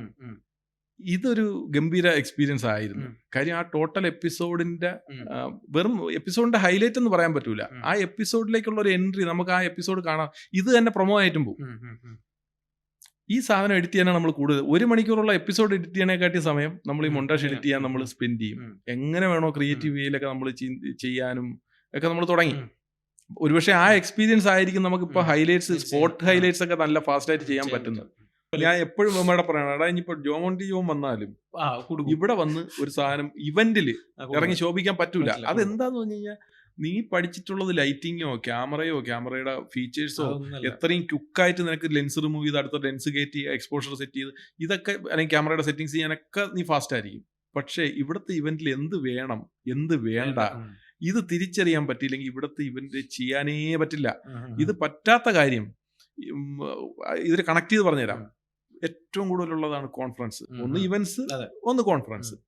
കോൺഫറൻസ് എന്ന് പറയുന്നത് ഏറ്റവും ഈസി ആയിട്ട് ഷൂട്ട് ചെയ്യാൻ പറ്റണം, ഭയങ്കര സിമ്പിൾ ആയിട്ട് ഷൂട്ട് ചെയ്യാൻ പറ്റണം. ഫോട്ടോഗ്രാഫർക്കും വീഡിയോഗ്രാഫർക്കും ഒരു പണിയില്ലാത്ത പരിപാടിയാണ് കോൺഫറൻസ്. ഈ കോൺഫറൻസിൽ വന്നിട്ട് രാവിലെ 8 മണി മുതൽ വൈകിട്ട് 5 മണി വരെ നിർത്താതെ ഷൂട്ട് ചെയ്യുന്ന വീഡിയോഗ്രാഫർമാരുണ്ട് ഇപ്പോഴും. നാട്ടിൽ നിന്ന് ഒരുത്തരം പുതിയതായിട്ട് കൊണ്ടുവന്നാലും ഇവൻ ഈ രാവിലെ തൊട്ട് വൈകിട്ട് ഒരു 4 മണിക്കൂർ അവൻ ഷൂട്ട് ചെയ്തുള്ളൂ. കോൺഫറൻസ് ഷൂട്ട് ചെയ്ത് കഴിഞ്ഞാൽ പരമാവധി 10 മിനിറ്റ് അല്ലെങ്കിൽ 15 മിനിറ്റ് കൂടുതൽ റോ ഫുട്ടേജ് വരാൻ പാടില്ല. എന്തുകൊണ്ടെന്ന് പറഞ്ഞു കഴിഞ്ഞാല് 4 പേരിരിക്കുന്ന ഒരു ചാറ്റ് സെഷനാണ്. 4 പേരിരിക്കുന്നു, ഓഡിയൻസ് ഉണ്ട്. ഏറ്റവും പറയുന്നു ഓഡിയൻസിന്റെ ഹെഡ് സില്ലൗട്ടിൽ കാണത്തക്ക രീതിയിൽ ഒരു വൈഡ് ചെറിയൊരു പാൻ. ഇത് കഴിഞ്ഞാല് ഈ 4 പേരും പുറകിൽ അവരെ പേരൊക്കെ വരുന്ന LED വാളും കൂടെ കിട്ടത്തക്ക രീതിയിൽ ഒരു മീഡിയം ഷോട്ട്. ഓരോരുത്തരും സംസാരിക്കുന്ന വെറുതെ സംസാരിക്കുന്നതും പോരാ, കൈയൊക്കെ അനങ്ങി സംസാരിക്കുന്ന ഈ സൈഡിൽ നിന്ന് ഒരു ഷോട്ട്, ആ സൈഡിൽ നിന്ന് ഒരു ഷോട്ട്, അങ്ങനെ വെച്ചിട്ട് 5 പേരുണ്ടെങ്കിൽ 5 പേരുടെയും 10 shot. Extreme wide 11, medium 12, 2-3 audience ഇങ്ങനെ കണ്ടിരിക്കണം. 15 ക്ലിപ്പ് എടുത്തു കഴിഞ്ഞാൽ അരമണിക്കൂറുള്ള സെഷൻ ആയിരിക്കും. ഈ 15 ക്ലിപ്പ് എടുക്കാൻ നിനക്ക് 1.5 മിനിറ്റ് മതി. ബാക്കി 25 മിനിറ്റ് നിനക്ക് ഒരു മൂല്യപ്പയും ഉണ്ടാകാതെ നിന്നാൽ മതി. അടുത്ത സെഷൻ അങ്ങനത്തെ ഒരു 4 സെഷനേ കാണുള്ളൂ. ഈ സിമ്പിൾ പരിപാടിക്ക് ഈ സംസാരിക്കുന്ന 5 പേരും മാറി തിരിഞ്ഞും സംസാരിക്കണ ഒരു 150 ക്ലിപ്പ് എടുത്തുകൊണ്ട് വന്നിട്ട് വെറുതെ എഡിറ്റർക്ക് പണിയാക്കാം, ഇതിങ്ങനെ ഷിഫ്റ്റ് ഡിലീറ്റ് അടിച്ച് കളയാം എന്നുള്ളത് ഒഴിച്ചു കഴിഞ്ഞാൽ ഇതുകൊണ്ട് വേറെ ഗുണമൊന്നുമില്ല. എന്ന് മാത്രമല്ല, ഇങ്ങനത്തെ കോൺഫറൻസ് എന്ന് പറഞ്ഞാൽ കുറച്ച് ഇതിനെപ്പറ്റി പഠിക്കാനും ഒക്കെ ആയിട്ട് വന്നിരിക്കുന്ന ആൾക്കാർ എവരെ ശല്യപ്പെടുത്തുകയാണ്. അങ്ങോട്ടോട് സ്റ്റേജിന്റെ ഫ്രണ്ടിൽ നിന്ന് ബാക്കിലോട്ട്, ബാക്കിൽ നിന്ന് ഫ്രണ്ടിലോട്ട്, സൈഡിൽ കൂടെ ഇങ്ങനെ ഓടിയിട്ട് നമ്മുടെ ക്ലയന്റിനും ഇവർ നോക്കുമ്പോൾ ഒരു ഡീസൻസി ഇല്ലല്ലോ. അവന്മാർ ചുമ്മാ കിടന്ന് ഓട്ടമാണല്ലോ, ഫ്ലാഷ് ഒക്കെ സൗണ്ട് ഇട്ട് ഫ്ലാഷ് അടിക്കുക, ഒരു ഭയങ്കര അലമ്പാണല്ലോ എന്നുള്ളൊരു തോന്നലും വരാൻ സാധ്യത കൂടുതലാണ്. അപ്പം ഈ കോൺഫറൻസ് ഇതായി പറഞ്ഞ, അതേസമയം ഇതിനെപ്പറ്റി കോൺഫറൻസ് എന്താണെന്നോ അല്ലെങ്കിൽ ഇതിന്റെ ഒരു വീഡിയോ ഔട്ട്പുട്ടോ കണ്ടിട്ടില്ലാതെ ഷൂട്ട് ചെയ്യാൻ പോകണം, രാവിലെ തൊട്ട് വൈകിട്ട് വരെ കണ്ടിന്യൂസ് ഷൂട്ട് ചെയ്യും. അത് പാടില്ല. അത് പുതിയതായിട്ട് വരുന്നവർക്ക് ഇവിടെ ഈ UAE-യിലുള്ള ഒരു ഹൈലൈറ്റ്സിന്റെ സ്റ്റൈലോ അല്ലെങ്കിൽ എന്തൊക്കെ ടൈപ്പ് വർക്കുകളാണെന്നോ അറിയാത്തത് കൊണ്ട് അപ്പം വന്ന ഉടനെ ഫ്രീലാൻസ് ഇറങ്ങാൻ നിൽക്കരുത്. ഒന്നുകിൽ ഏതെങ്കിലും സ്ഥാപനത്തിൽ കയറുക, അല്ലെങ്കിൽ വേറെ എവിടെയെങ്കിലും കൂടെ ഒരു 5 വർക്കെങ്കിലും പോയി കണ്ട് മനസ്സിലാക്കി എന്താണ് ഈ മെത്തേഡ് എന്നറിയാതെ ഒറ്റയടിക്ക് ഫ്രീലാൻസ് ഇറങ്ങി കഴിഞ്ഞാൽ, ഇപ്പൊ നമ്മളൊരു വർക്കിന് ഒരുത്തൻ ഇതുപോലെ പുതിയതായിട്ട് വന്ന് ചാടുകയാണെങ്കിൽ പിന്നെ ഒരു വർക്കിന് ഇടാ ഇങ്ങനെ ഒരു പയ്യൻ വന്നിട്ടുണ്ടല്ലോ എങ്ങനെ ഉണ്ട് എന്ന് ചോദിച്ചു കഴിഞ്ഞാൽ ഞാൻ പറയും ഇടാ പോരാ. അങ്ങനെ ഒരു 3 പേര് പോരാ എന്ന് പറഞ്ഞു കഴിഞ്ഞാൽ അവന്റെ ഫീൽഡ് അവസാനിക്കണം അവിടെ. അതേസമയം നീ കുറച്ചുകൂടെ ഒന്ന് വെയിറ്റ് ചെയ്യും, കുറച്ചുകൂടെ ഒന്ന് ലെവലായിട്ട് നീ ഇറങ്ങി കഴിഞ്ഞാൽ സെറ്റാണ്. ഇവിടെ ഇനിയും 1000 പേര് വന്നാലും ഉള്ള പണി ഇവിടെ ഉണ്ട്. ഇവിടെ പണിയുണ്ട്. റേറ്റ് കുറച്ച് നശിപ്പിക്കാതിരുന്നാൽ മതി, മാർക്കറ്റ് തകർക്കാതിരുന്നാൽ മതി. കാര്യം പുതിയതായിട്ട് വരുന്നവർക്ക് എന്ന് പറഞ്ഞാൽ റെന്റ് കൊടുക്കുക, ചിലവ് നടന്നു പോകാന്നുള്ള രീതിക്ക് 250 എന്ന് പറഞ്ഞിട്ട് ചെന്ന് ചാടി കൊടുത്തിട്ട്, അപ്പൊ ഇവന്റെ ധാരണ ഇപ്പൊ എനിക്ക് തന്നെ എല്ലാ വർക്കും തരുന്നത്, നീ 250 ചെയ്തോണ്ടിരുന്നോ, നാളെ 200 ചെയ്യണവന് വന്ന് കയറുമ്പോ നിന്റെ ആ വർക്ക് പോയി 200 കയറും. പിന്നെ പൊന്താൻ പറ്റൂല. ഇല്ല, അങ്ങനെ ഫീൽഡ് നശിപ്പിക്കുന്ന ഒരുപാട് പേരുണ്ട്. പക്ഷെ അത് ഇപ്പൊ നമ്മളെയൊക്കെ ഇപ്പൊ സുജിത്തിനെയൊക്കെ വിളിക്കണവരെ അറിയാലോ. നമ്മളെയൊക്കെ വിളിക്കുന്നവര് നമ്മുടെ റേറ്റ് അറിഞ്ഞിട്ടും നമ്മുടെ ക്വാളിറ്റി അറിഞ്ഞിട്ടും അവർക്ക് കൂടുതൽ റിസ്ക് എടുക്കാൻ വയ്യ, പെട്ടെന്ന് കാര്യം നടക്കണം എന്ന് കരുതിയിട്ട് തന്നെ വിളിക്കുന്നവരാണ്. അതുകൊണ്ട് നമുക്കതൊരു വിഷയമല്ല. ഇതൊരു വലിയ സാഗരം. ഇതിനെ കുറിച്ച് പറഞ്ഞാൽ അതിനൊരു എപ്പിസോഡ് നമുക്ക് വേറെ ചെയ്യേണ്ടി വരും. ഞാൻ ഇതിന്റെ ഒരു ജസ്റ്റ് സാധനം ഒരു 10 മിനിറ്റ് ഒരു എപ്പിസോഡ് ആദ്യം ചെയ്തിരുന്നു. കാരണം എന്താ വെച്ചാൽ എനിക്ക് അനുഭവം പറ്റിയോണ്ട് ഇനി ആർക്കും പറ്റരുത്. ഈ എപ്പിസോഡ് ഞാൻ ഇട്ടിട്ടും പിന്നെ എനിക്കിത് വന്നോണ്ടാണ് ഞാൻ വീണ്ടും അതിലേക്ക് വന്നത്. ഓക്കെ, ഇനി ഇപ്പൊ ഏതായാലും നമുക്ക് ഇത്ര പറഞ്ഞു പോയി, നല്ല കുറെ എക്സ്പീരിയൻസ് കിട്ടിയിട്ടുണ്ടാവും. ഓക്കെ, ഇത് കാണുന്ന ഇനിയിപ്പോ വീഡിയോ എഡിറ്റർ ആവാൻ ആഗ്രഹിക്കുന്ന ഇതിൽ വരുന്ന കുട്ടികൾക്ക് അവസാനമായിട്ട് കൊടുക്കാൻ പറ്റിയ ഒരു അഡ്വൈസ് എന്ന നിലയിൽ ഒരു നല്ല വീഡിയോ എഡിറ്റർ ആവാന് അത് ഞാൻ പറയാൻ ഒരു കാരണമുണ്ട്. അപ്പൊ ഞാൻ നമ്മളെ കൂടെ ഉള്ള നമ്മൾ ടീമിനോട് അല്ലെങ്കിൽ ഞാൻ വിശ്വസിക്കുന്ന ഒരു കാര്യമുണ്ട്. അത് ഞാൻ എന്നെ കുറിച്ച് പുകഴ്ത്തി പറയല്ല. ഞാൻ പണ്ട് ഫേസ്ബുക്കിലൊക്കെ ഫോട്ടോ ഇട്ടിരുന്നു നന്നായിട്ട്. ആ ഫോട്ടോ ഇട്ടിട്ട് അങ്ങനെ കുറച്ച് ആണ് എനിക്ക് ഇവിടെ എന്നെ ആളുകൾ അറിഞ്ഞതും. പിന്നെ ഇൻസ്റ്റ വരുന്നതിന് മുമ്പ് ഫേസ്ബുക്കിൽ ഞാൻ ആദ്യം ചെയ്തിരുന്നു. അപ്പൊ അങ്ങനെ എനിക്ക് കുറച്ച് വർക്ക് കിട്ടിയതും. ഞാൻ ദുബായിലൊക്കെ പോയിട്ട് FM-ന്റെ ഒക്കെ മുന്നേ ഷൂട്ട് ചെയ്തിരുന്നു, പേയ്മെന്റ് വാങ്ങി ചെയ്തിരുന്നു. അപ്പോൾ അങ്ങനെ ഞാൻ വിശ്വസിക്കുന്നത്. പക്ഷെ ഞാനെടുത്ത എല്ലാ ഫോട്ടോ നല്ലതായിരുന്നില്ല. ഞാൻ നല്ല ഫോട്ടോ ആണ് പുറത്ത് കാണിച്ചത്, പബ്ലിഷ് ചെയ്തത്. അത് വിശ്വസിക്കുന്ന ഒരാളാണ് ഞാൻ എടുക്കുന്ന എല്ലാ ഫോട്ടോ നല്ലതാവില്ല, ഈവന്റ് ആയാലും. അത് ഇപ്പൊ നേരത്തെ നിങ്ങൾ പറയാം, എന്ത് നമ്മൾ ആളുകളെ കാണിക്കണം എന്നുള്ളിടത്താണ് ഒരു ഫോട്ടോഗ്രാഫറെ അല്ലെങ്കിൽ നമ്മൾ എന്താന്നുള്ള ക്വാളിറ്റി ആളുകൾക്ക് മനസ്സിലാവും. അല്ലാതെ നമ്മൾ എടുക്കുന്ന ഇപ്പൊ ചിലപ്പോൾ ഒരു 200 ഫോട്ടോയിൽ ഒരു 50 ഫോട്ടോ നല്ലത് ഉണ്ടാവുള്ളൂ. 50 കൊടുത്താൽ മതി എന്ന് വിശ്വസിക്കുന്ന ആളാണ് ഞാൻ. അപ്പൊ അതുപോലെ ഒരു നല്ല വീഡിയോ എഡിറ്റർ ആവാനുള്ള ഇതുപോലെ എന്തെങ്കിലും ടിപ്പ് പറഞ്ഞു കൊടുക്കാനും. നല്ല വീഡിയോ എഡിറ്റർ ആകുക എന്ന് പറഞ്ഞു കഴിഞ്ഞാല് ആദ്യമേ ചെയ്യാനുള്ളത് ട്രെൻഡിന്റെ പുറകെ മാത്രം പോവാതിരിക്കുക.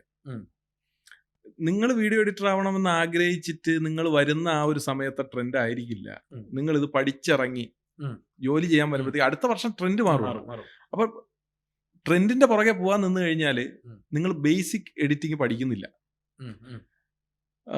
ഇപ്പൊ എൻ്റെ ഒരു എക്സ്പീരിയൻസ്, ഞാൻ ഇപ്പോഴും ചെയ്യുന്നത് എൻ്റെ ഫ്രീ ടൈമിൽ എനിക്ക് സിനിമയെക്കാട്ടിലും ഇഷ്ടം ഡോക്യുമെന്ററി കാണാനാണ്.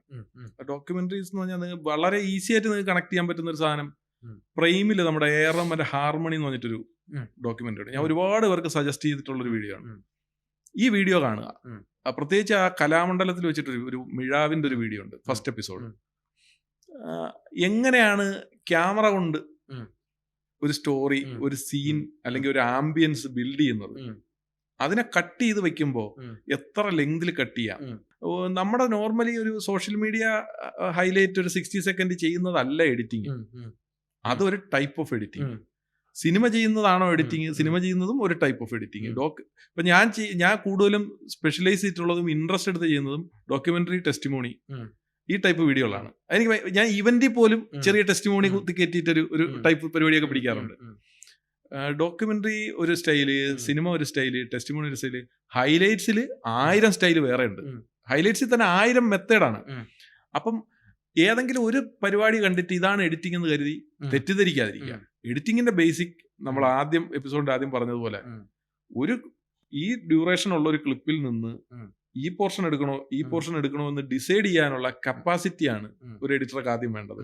ക്ലയന്റ് ഒരു ഇന്ന ഷോട്ട് ആഡ് ചെയ്തിട്ട് ഇത് റിമൂവ് ചെയ്തിട്ട് അത് ആഡ് ചെയ്യാൻ പറഞ്ഞു കഴിഞ്ഞാൽ ഇത് റിമൂവ് ചെയ്താൽ എന്ത് സംഭവിക്കും, ഈ ഷോട്ട് ഞാൻ എന്തിനാണ് ഇവിടെ വച്ചേക്കുന്നത്, ഇത് റിമൂവ് ചെയ്തിട്ട് അത് ആഡ് ചെയ്താൽ നമ്മൾ ഉദ്ദേശിച്ച കൺസെപ്റ്റ് മാറും, അല്ലെങ്കിൽ എന്ത് സംഭവിക്കും എന്ന് ക്ലയന്റിനെ പറഞ്ഞ് ബോധ്യപ്പെടുത്താനുള്ള നോളജ് എഡിറ്ററിന് ഉണ്ടാവുകയും വേണം.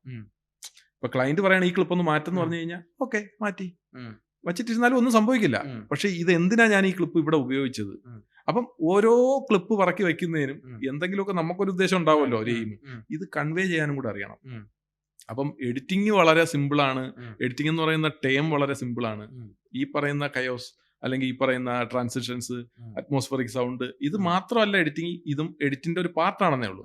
അപ്പം എപ്പോഴെങ്കിലും നമ്മളൊരു എഡിറ്റോ അല്ലെങ്കിൽ 1-2 വീഡിയോ കണ്ടിട്ട് ഈ എഡിറ്റ് കൊള്ളാം, എനിക്കൊരു എഡിറ്റർ ആവണം എന്ന് കരുതി ഈ ഫീൽഡിലേക്ക് വരികയേ വേണ്ട. എഡിറ്റിങ്ങിന്റെ ബേസിക് അറിഞ്ഞ് പഠിക്കുക, അത്ര തന്നെ ഉള്ളൂ. വലിയൊരു സംഭവമൊന്നുമല്ല. എഡിറ്റിങ്ങിന്റെ ബേസിക് അറിഞ്ഞ് പഠിക്കുക. ഈ എഡിറ്റിംഗ് മാത്രമേ നിലനിൽക്കുള്ളൂ.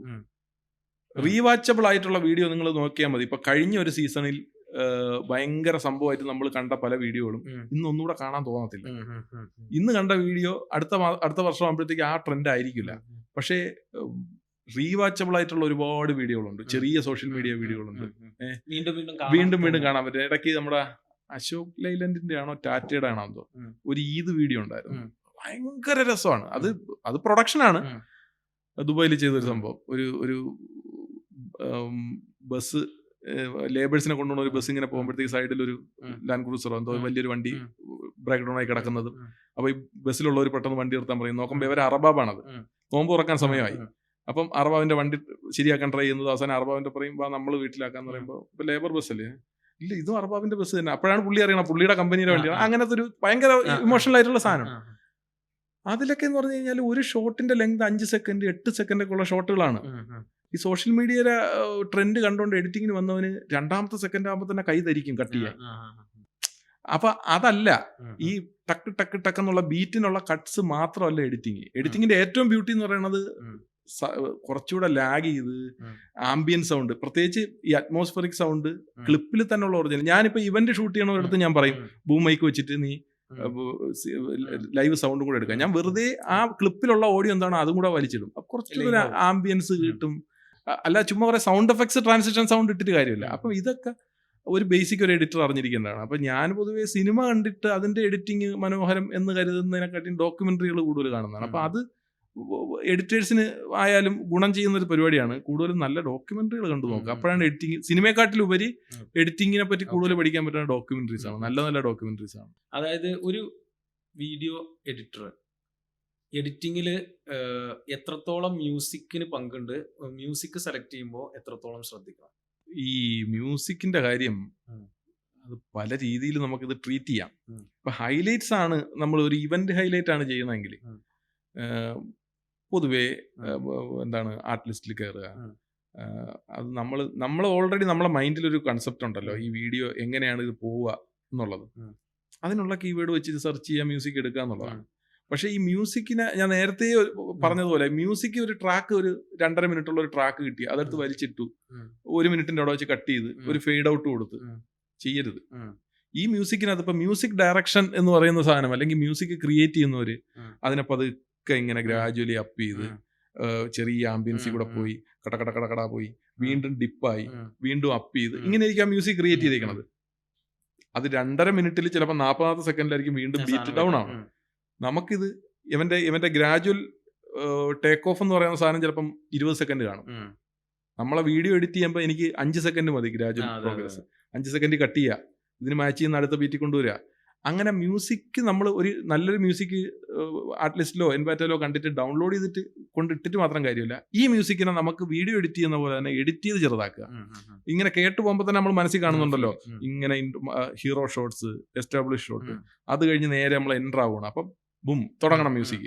അതിങ്ങനെ മ്യൂസിക് ഇങ്ങനെ പോകുമ്പോൾ കട കുറച്ചിങ്ങനെ അടിച്ചു പോകുന്നു, വീണ്ടും ഒരു ഡിപ്പ്, അപ്പൊ അവിടെ കുറച്ച് ആംബിയൻസ് സൗണ്ട് ഒക്കെ ഇട്ടിട്ട് ഒരു സാധനം കയറ്റാം. അപ്പൊ അതനുസരിച്ച് നമ്മൾ മനസ്സിൽ കണ്ടുകൊണ്ട് ഓക്കെ ഒരു 20-25 സെക്കൻഡ് ആകുമ്പോഴത്തേക്ക് ഓക്കെ ഇതുവരെ എത്തുമ്പോൾ നമുക്ക് മറ്റതുകൊണ്ട് ജോയിൻ ചെയ്ത് അങ്ങനെ മ്യൂസിക്കിൽ ആദ്യം നമ്മൾ മനസ്സിൽ കണ്ടുകൊണ്ട് തന്നെ ഒരു എഡിറ്റ് ചെയ്യും. ഞാൻ അങ്ങനെയാ ചെയ്യണത്.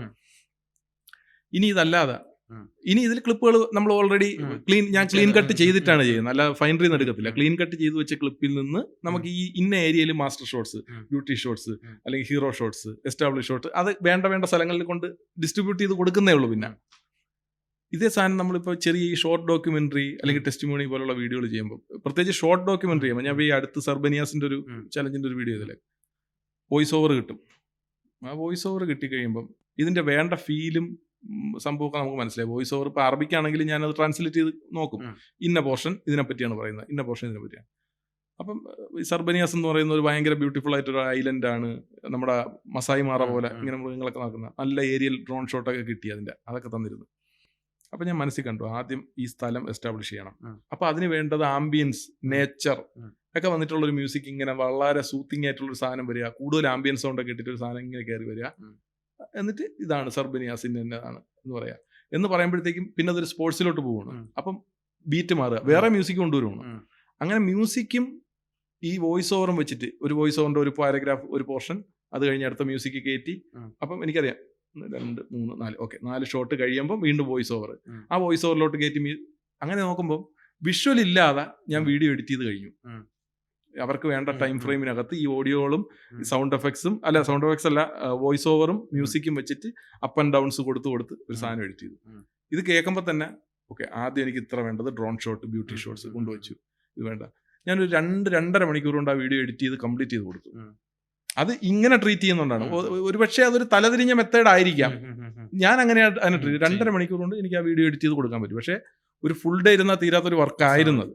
അപ്പം ഈ മ്യൂസിക് സെലക്ട് ചെയ്യുന്ന മാത്രമല്ല, നമ്മൾ മനസ്സിലൊരു സാധനം കാണണം. അല്ലാതെ നമ്മൾ ഇങ്ങനെ ലൈബ്രറി പോയി അല്ലെങ്കിൽ നമ്മൾ വെറുതെ ഇരിക്കുന്ന സമയത്ത് കുറേ മ്യൂസിക് ഡൗൺലോഡ് ചെയ്ത് ഒരു ഫോൾഡർ ഇട്ടിട്ട് ഒരു ഹൈലൈറ്റ്സ് ചെയ്യണമെന്ന് പറയുമ്പോഴത്തേക്ക് ഇതിൽ നിന്ന് റാൻഡം ആയിട്ട് ഒരു മ്യൂസിക് പിക്ക് ചെയ്ത് വെക്കണ പരിപാടി നടക്കണ ദിവസമല്ല. മ്യൂസിക് ഡൗൺലോഡ് ചെയ്ത് കീപ്പ് ചെയ്ത് വെച്ച് കഴിഞ്ഞാൽ അതിൽ നിന്ന് ഒരു മ്യൂസിക് നീ ഉപയോഗിക്കാൻ പോകുന്നില്ല. അത് ഓരോ മ്യൂസിക്കിന്റെ ഓരോ വർക്കിന്റെ മെത്തേഡിനനുസരിച്ചിട്ട് പെട്ടെന്ന് ക്യുക്കായിട്ട് നമ്മൾ പക്ഷെ കൊടുക്കുന്ന കീവേഡ്, പിന്നെ നമ്മൾ കാണുന്ന വീഡിയോകളോ അല്ലെങ്കിൽ വേറെ വീഡിയോകൾ കണ്ട് മനസ്സിലാക്കി നമ്മൾ അറിഞ്ഞിരിക്കണമല്ലോ സംഭവം. അത്രേ ഉള്ളൂ. അല്ലാതെ മ്യൂസിക് നമ്മൾ കുറെ കളക്ട് ചെയ്ത് വെച്ചിട്ടൊന്നും കാര്യമൊന്നുമില്ല. പക്ഷെ സെലക്ട് ചെയ്യുന്നത് ഓഫ് കോഴ്സ് ഒരു വീഡിയോയുടെ കംപ്ലീറ്റ് മൂഡും മ്യൂസിക്കിനെ ഡിപ്പെൻഡ് ചെയ്ത് തന്നെ ആയിരിക്കും. ഇത് ഇത്രയും വെച്ചിട്ട് നമ്മൾ ചെയ്ത് കഴിയുമ്പം ക്ലയന്റ് പറയണം ആ മ്യൂസിക് അങ്ങ് മാറ്റിക്കളയെന്ന് പറഞ്ഞു കഴിഞ്ഞാൽ പരിപാടി പൊളിഞ്ഞു. പിന്നെ ഒന്നും ചെയ്യാനില്ല, മ്യൂസിക് മാറ്റിയിട്ട് വേറെ മ്യൂസിക് ഇടുക, എങ്ങനെയെങ്കിലും ഒക്കെ വെച്ച് ഒപ്പിച്ചു കൊടുക്കുക എന്നുള്ള, പിന്നെ ടൈം കിട്ടൂല. ഓക്കെ, അപ്പോൾ മനുഭായി വളരെയധികം സന്തോഷമുണ്ട് ഇന്ന് ഗസ്റ്റായി വന്നതിലും പിന്നെ നിങ്ങളുടെ എക്സ്പീരിയൻസ് ഇവിടെ ഷെയർ ചെയ്തതും. അപ്പോൾ അതുകൊണ്ട് ഇനി അപ്കമിങ് വരുന്ന കുട്ടികൾക്കോ അല്ലെങ്കിൽ ആർക്കെങ്കിലും എന്തെങ്കിലും യൂസ്ഫുൾ ആവുകയാണെങ്കിൽ അവരെടുക്കട്ടെ. നമ്മൾ പറയുന്നത് ഫുള്ള് നിങ്ങളുടെ എക്സ്പീരിയൻസ് എന്ന് പറയുന്നു, ഞാൻ എൻ്റെ എക്സ്പീരിയൻസ് എന്ന് പറയുന്നു. ഇതൊന്നും കറക്റ്റ് ആണ് ശരിയാണെന്ന് നമ്മുടെ എവിടെ ഇപ്പൊ അത് കാണുന്നവർക്ക് ഇതിനൊന്നും ഒരു ടെക്നിക്കലി അല്ലെങ്കിൽ ഒരു റിട്ടേൺ സംഭവമൊന്നുമല്ല. നമ്മൾ ഈ കഴിഞ്ഞ 20 വർഷം കൊണ്ട് ചെയ്തതോ അല്ലെങ്കിൽ നമ്മൾ നമുക്ക് കിട്ടിയൊരു ഗുണം എന്ന് പറഞ്ഞു കഴിഞ്ഞാൽ പഴയ ബീറ്റാ ക്യാമിൽ നിന്ന് ഇങ്ങനെ DV ക്യാമി കയറി നമ്മുടെ HD പിന്നെ 4K ഇപ്പോഴത്തെ 10 ബിറ്റ് വരെയുള്ള പല കാലഘട്ടങ്ങളിൽ കൂടെ കടന്നു പോയതുകൊണ്ടും പല ടൈപ്പ് വർക്കുകൾ ചെയ്തുകൊണ്ടും നമ്മൾ ഫേസ് ചെയ്തതും അതിൽ നിന്ന് നമുക്ക് കിട്ടിയ ലേണിംഗ് എക്സ്പീരിയൻസ് പറഞ്ഞു.